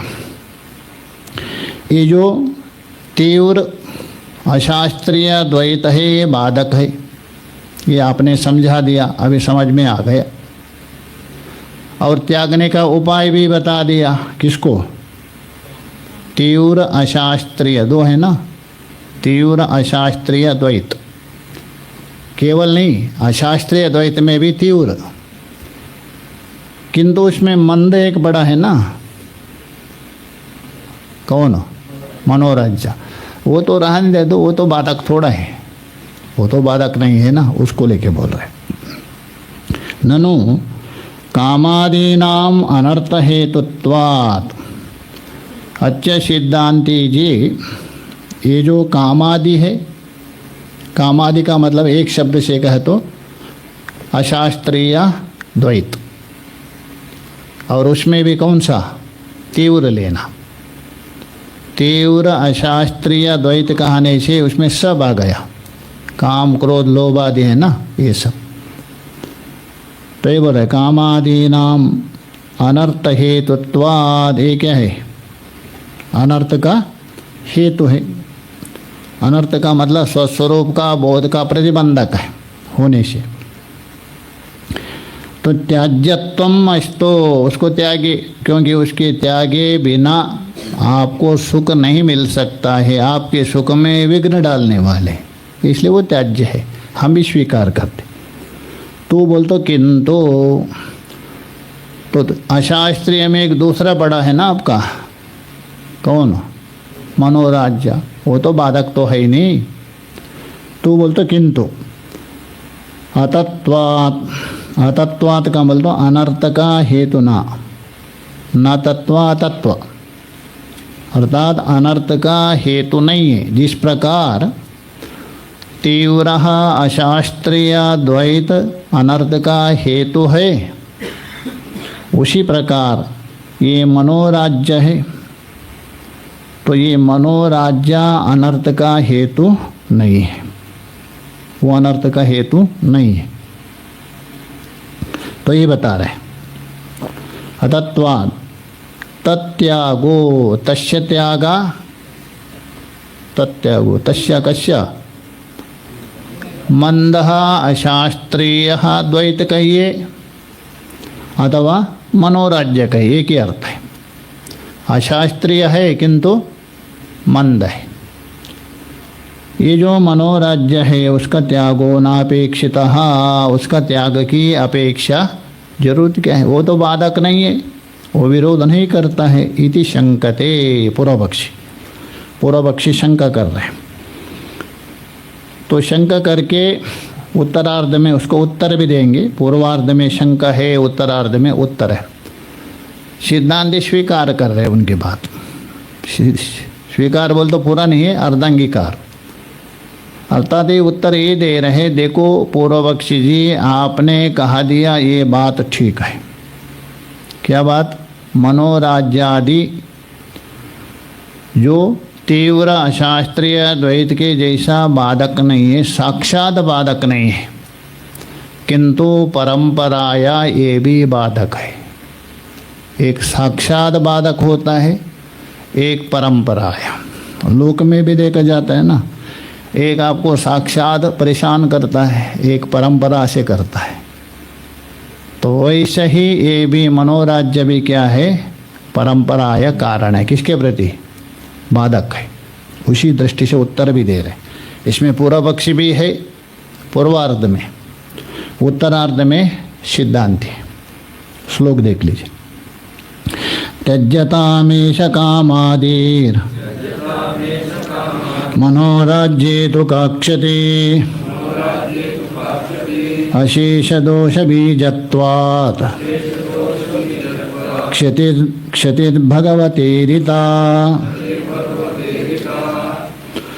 तो यहाँ पूर्व पक्षी बोल रहे कामाधीर त्यज्यताम। अच्छा सिद्धांति जी, आपने अभी युक्ति प्रत्युक्ति शास्त्र प्रमाण से आपने समझा दिया। ये कामादि क्या है? तीव्र अशास्त्रीय द्वैत है, बाधक है। और वो ये जब तक रहेंगे सुखी नहीं हो सकते व्यक्ति, इसलिए त्यज्यताम। ठीक बात है, किंतु मनोराज्य काक्षते, जो मनोराज्य है उसमें हानि क्या है? मनोराज्य पड़े रहने दे दो, उसमें क्या आपत्ति? जो मनोराज्य है उसमें तो कोई आपत्ति है ही नहीं, वो पड़े रहने दे दो। तो ये बोल रहे मनोराज्य का मतलब क्या है? कल्पना की दुनिया, बस यही है, बैठे बैठे कल्पना करना। जो कल्पना की दुनिया है उसी का नाम क्या है? मनोराज्य। मनो को दौड़ाना कल्पना की ओर, इसको बोलते हैं मनोराज्य। मनोराज्यते, राजरिदीप तो है, मन वहाँ प्रकाशित हो रहा है किससे? कल्पनाओं के द्वारा। कल्पनाओं का श्रृंखला बना रहे पूरे का, उसको बोलते हैं मनोराज्य। तो ये बोलते हैं मनोराज्य, तू बोलते किंतु मनोराज्य काक्षते, क्योंकि वो अनर्थ का हेतु नहीं है, वो पड़े रहने दो, उसे क्या आपत्ति है आपको? जैसे पीछे आपने कहा दिया था ना, ईश्वर सृष्टि पड़े रहने दो, हमारे क्या बिगड़ता है? पीछे बताया था ना सिद्धांति जी। हाँ, उसमें शोभनत्व बुद्धि है, किसमें? ईश्वर। और सत्यत्व बुद्धि वो बाधक है, उसको त्याग दे दो। वैसे ही हम मनोराज्य पड़े रहने दे दो, वो तो बाधक तो है ही नहीं। ये पूरा पक्ष है। यहाँ तक उत्तर दे रहे सिद्धांति, बिल्कुल ठीक बता रहे आप। उपरसाध्याहार कर दीजिए, अर्धांगीकार। किंतु साक्षात अनर्थ का हेतु ना होने पर भी कौन? मनोराज्य परंपराया है, उसको उतार देंगे। अशेष दोष बीजत्वात्, संपूर्ण दोषों का बीज है ना वो मनोराज्य है, वहाँ से प्रारंभ होता है। जितना भी दोष है मूल किससे प्रारंभ होता है? मनोराज्य से धीरे धीरे धीरे प्रारंभ होता। तो इसलिए बोल रहे एक का नहीं, अशेष दोष। अशेष बोल तो संपूर्ण जितने भी दोष है उसका मनोराज्य क्या है? परंपरा से, साक्षात नहीं लेना, परंपराया अध्याहार कर दीजिए। तो परंपरा से संपूर्ण दोषों का कारण होता है कौन? मनोराज्य। तो इसलिए बोला शेष दोष बीजत्व। बीजत्व बोल तो कारणत्वात्, इसलिए क्षतिर अध्याहार कर दीजिए। क्षतिर भवती, उन्होंने का क्षति कहा दिया था ना पूर्वपक्षी ने, पूर्वार्ध में पूर्वपक्षी था ना का क्षति, और ये बोल रहे क्षतिर भवती, अध्याहार कर दे। ये हानि है कौन? मनोराज्य। क्यों? संपूर्ण जितने भी दोष है उसके प्रति परंपराया ये कारण है। सारे काम क्रोध लोभ आदि जितने भी है उसका मूल बीज कौन है? मनोराज्य। किंतु परंपराया, तो ये कहेंगे ये तो हम कैसे समझे? मनोराज्य को आपने परंपरा से संपूर्ण दोषों का कारण मान लिया, इसलिए वो भी त्याज्य कहा दिया। ये कैसा है? अच्छा, यदि मनोराज्य यदि संपूर्ण बीज है उसको मंद क्यों रख दिया आपने नाम? और उसमें क्या प्रमाण है वो बीज है करके? जितने भी दोष है उसके प्रति कारण है, क्या प्रमाण है? तो बोलते भगवान का वचन प्रमाण है, द्वितीय अध्याय का। ये बता रहे भगवते है, भगवतः ईरितः, भगवतः श्री कृष्णेन द्वितीय अध्याय में कथिता, दूसरे अध्याय में स्पष्ट बता दिया। ये जो मनोराज्य है सबका मूल है। टीका में देखिए, साक्षात अनर्थ हेतुत्वाभावेपि का मनोराज्य। ये जो मनोराज्य है साक्षात रूप से दो होता है, एक साक्षात होता है, एक परंपरा होता है। जैसा मान लीजिए कोई राजा के साथ एक सीधा मिल जाता है, वो साक्षात हो गया। और एक आप सीधा नहीं मिल सकता है, दूसरे के द्वारा कुछ आप दे दिया, उसके द्वारा राजा को पहुंच रहा है। एक राजा को आपने सीधा दे दिया, एक दूसरे के द्वारा दिया, वो परंपरा हो गया। तो इसलिए बोले साक्षात अनर्थ हेतुत्वाभावेपि मनोराज्य परंपराया तद हेतुत्वा। इसलिए परंपरा से क्या है वो, तद हेतुत्वात्। कस्य हेतु, दोषादि हेतुत्वात्, वो भी दोष का हेतु है। इसलिए त्याज्यत्वमेवा, जिस प्रकार तीव्र द्वैत है अशास्त्रीय, कौन, कामादि, वो त्याज्य है, उसी प्रकार ये भी त्याज्य है, कौन, मनोराज्य। त्याज्यत्वमेवा इत्यभिप्राय, ये तात्पर्य है। इसी भाव से परिहार कर रहे अशेष दोषा करके। संपूर्ण दोषों का मूल है कौन, मनोराज्य है, परंपरा, इसलिए वो भी त्याज्य है। तो पूर्व पक्षी पूछेंगे, दिया नहीं है। अच्छा, आपने कहा भगवान का वचन प्रमाण है, भगवान के जो वचन है वो प्रमाण है, मनोराज्य मूल है। तो बताओ कौन सा वचन है, कहाँ का वचन है? तो बता रहे गीता के 2 अध्याय में देख ले लो, वहाँ का। तो बता रहे परंपराया अनर्थ हेतुत्वा प्रदर्शन परम, जो मनोराज्य है ये परंपरा से क्या है, अनर्थ का हेतु है,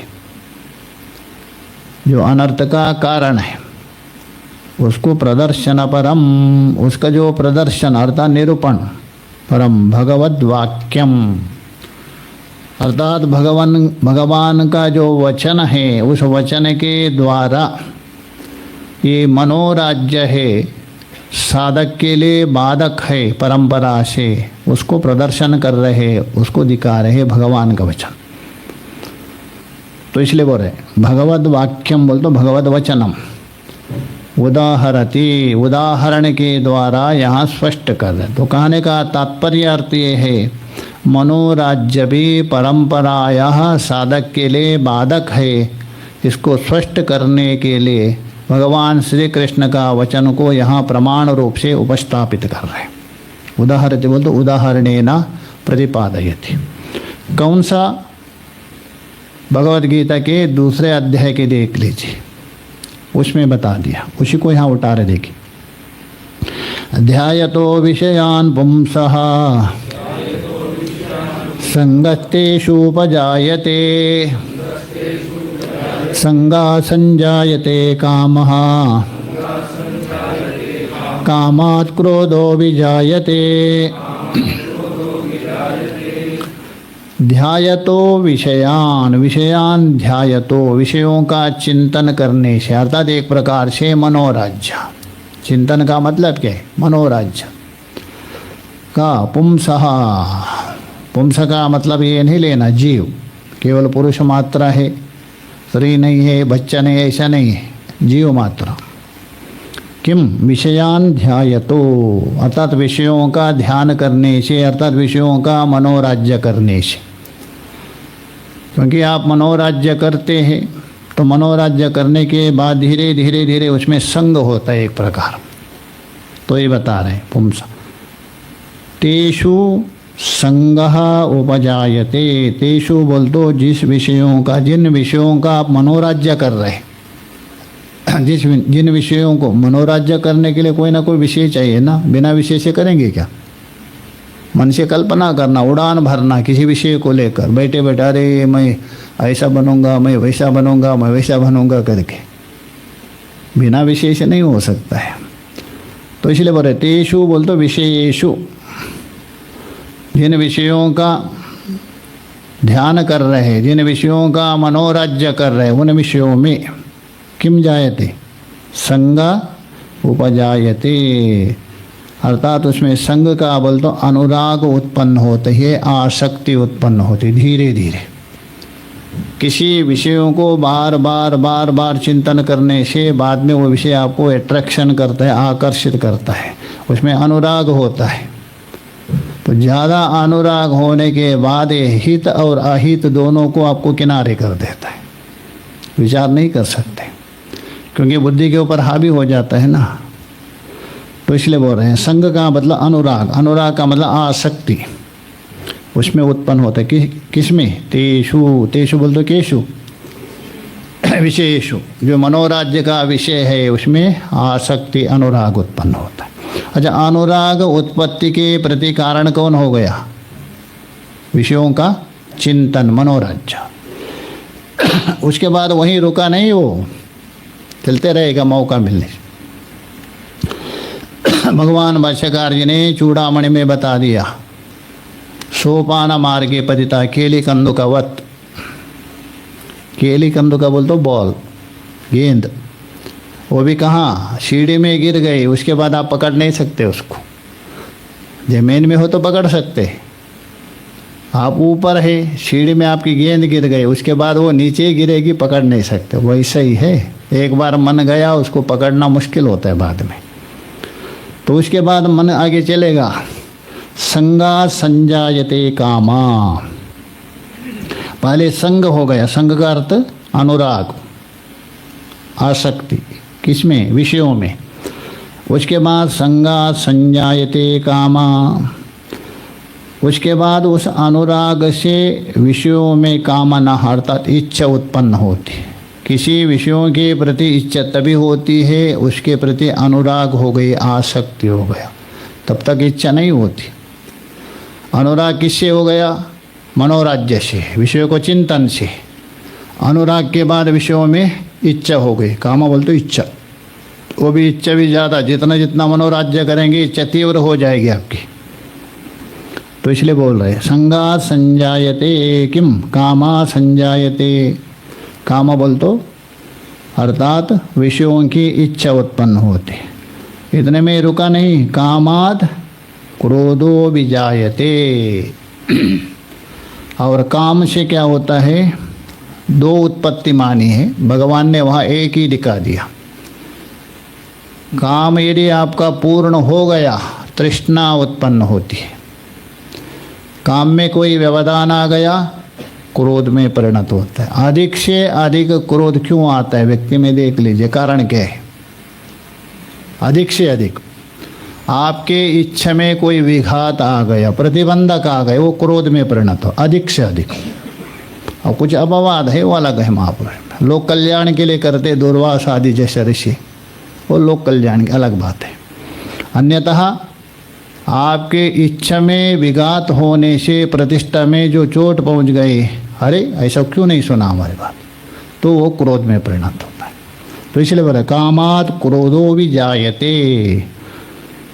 और उसके बाद गीता का लीजिए आगे, क्रोध से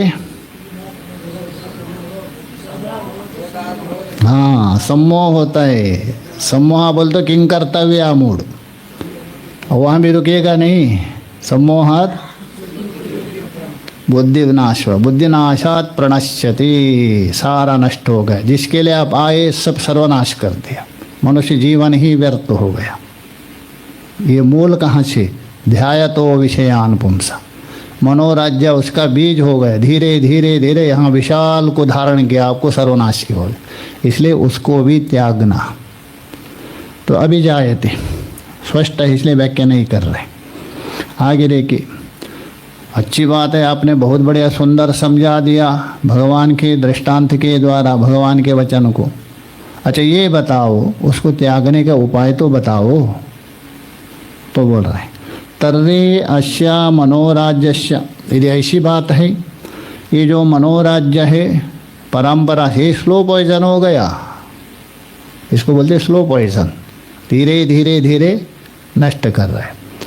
तो इस मनोराज्यस्य का परिहार उपाय इत्यदाह, इसका परिहार कैसे कर सकते, इसका उपाय तो बताओ।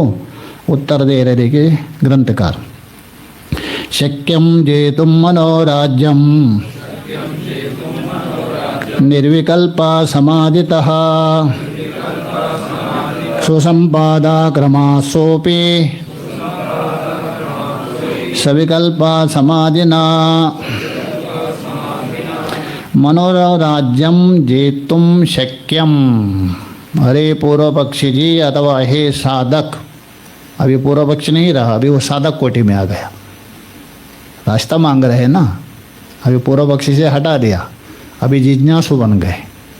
तो बोले अरे जिज्ञासु साधक, मनोराज्यम जेतुम शक्यम, ये जो मनोराज्य है ऐसा नहीं, उसको आप जीत सकते हैं, उसके ऊपर विजय प्राप्त कर सकते हैं। विजय प्राप्त बोलते उसको त्याग सकते, जीतने का मतलब त्याग सकते। कैसा?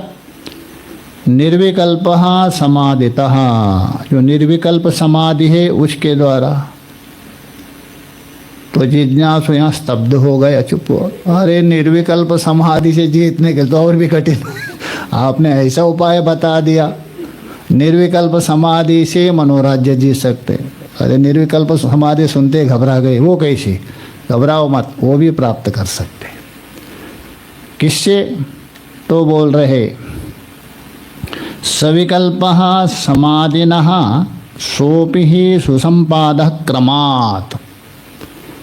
तो सोपि ही, सोपि बोल दो निर्विकल्प समाधि अपि। घबराओ मत, ऐसा नहीं शब्द सुन करके भागो मत। ग्रंथकार का एक, चाहे तो कोई भी शास्त्र उठा के देख लीजिए, पहले उसको फल रखते, उसके बाद धीरे धीरे धीरे साधन। जैसे तैतरीय पढ़ेंगे अब, ब्रह्मविदाप्नोति परम कहा दिया, जो ब्रह्मविद महापुरुष परम तत्व को प्राप्त करता है। उसके बाद धीरे धीरे उस ब्रह्म का लक्षण बता दिया, उसके बाद धीरे धीरे आपको साधन बता दिया। तो वैसे ही यहाँ निर्विकल्प समाधि से आप जीत सकते। अभी निर्विकल्प समाधि में जाएंगे कैसा, वो बता रहे। सुसंपादा, सोपि ही सुसंपादः, सोपि मतलब निर्विकल्प समाधि अपि सुसंपाद। कैसा? सीधा नहीं, क्रमात्, क्रम से। किससे? सविकल्प समाधि न। सविकल्प समाधि में त्रिपुटी का भान होता है, तो सविकल्प समाधि के द्वारा आप निर्विकल्प में जा सकते हैं। सविकल्प में कैसा है, वो भी नीचे से लेना, क्रम से बोल रहे हैं। सविकल्प समाधि जाने के लिए पहले मन की परिक्रम करना पड़ता है। सुना नहीं योग सूत्र? परिक्रम नहीं, परिक्रमा। परिक्रमा का मतलब मन का शोधन, चित्त शोधन। चित्त की शोधन नहीं अलग अलग बताया वहाँ। चित्त को शोधन करना पड़ता है, मन को शुद्ध करना पड़ता है, परिक्रमा। तभी जाके आप सविकल्प में जाएंगे। सविकल्प के बाद निर्विकल्प, निर्विकल्प में जाने के मनोराज्य जीत सकते। इसलिए बोले क्रमात्, एकाएक नहीं, घबराओ मत। किंतु उपाय है निर्विकल्प, उसको जाने के लिए ये क्रम है। तो सविकल्प समाधिनः सोपि ही सुसंपादः, निर्विकल्प संपादि को भी आप प्राप्त कर सकते हैं। टीका में देखिए, शक्यमिति सोपि कुतः सिद्ध्यति, निर्विकल्प समाधि किससे सिद्ध होगा? तो बता रहे सविकल्प से संपादन। सविकल्प किससे? मन का परिक्रम के द्वारा, शोधन के द्वारा। तो इस प्रकार असंभव नहीं है, क्रम से जाओ, घबराओ मत। किंतु पथिक तो बनो, जिज्ञासु बनो। जो जिज्ञासु बनता है उसके लिए मार्ग अपना अपना अपने आप खुलता है, कोई ना कोई। आगे का विचार कल करेंगे। ओम पूर्णमदः पूर्णमिदं पूर्णात् पूर्णमुदच्यते पूर्णस्य पूर्णमादाय पूर्णमेवावशिष्यते। ओम शांति शांति शांति।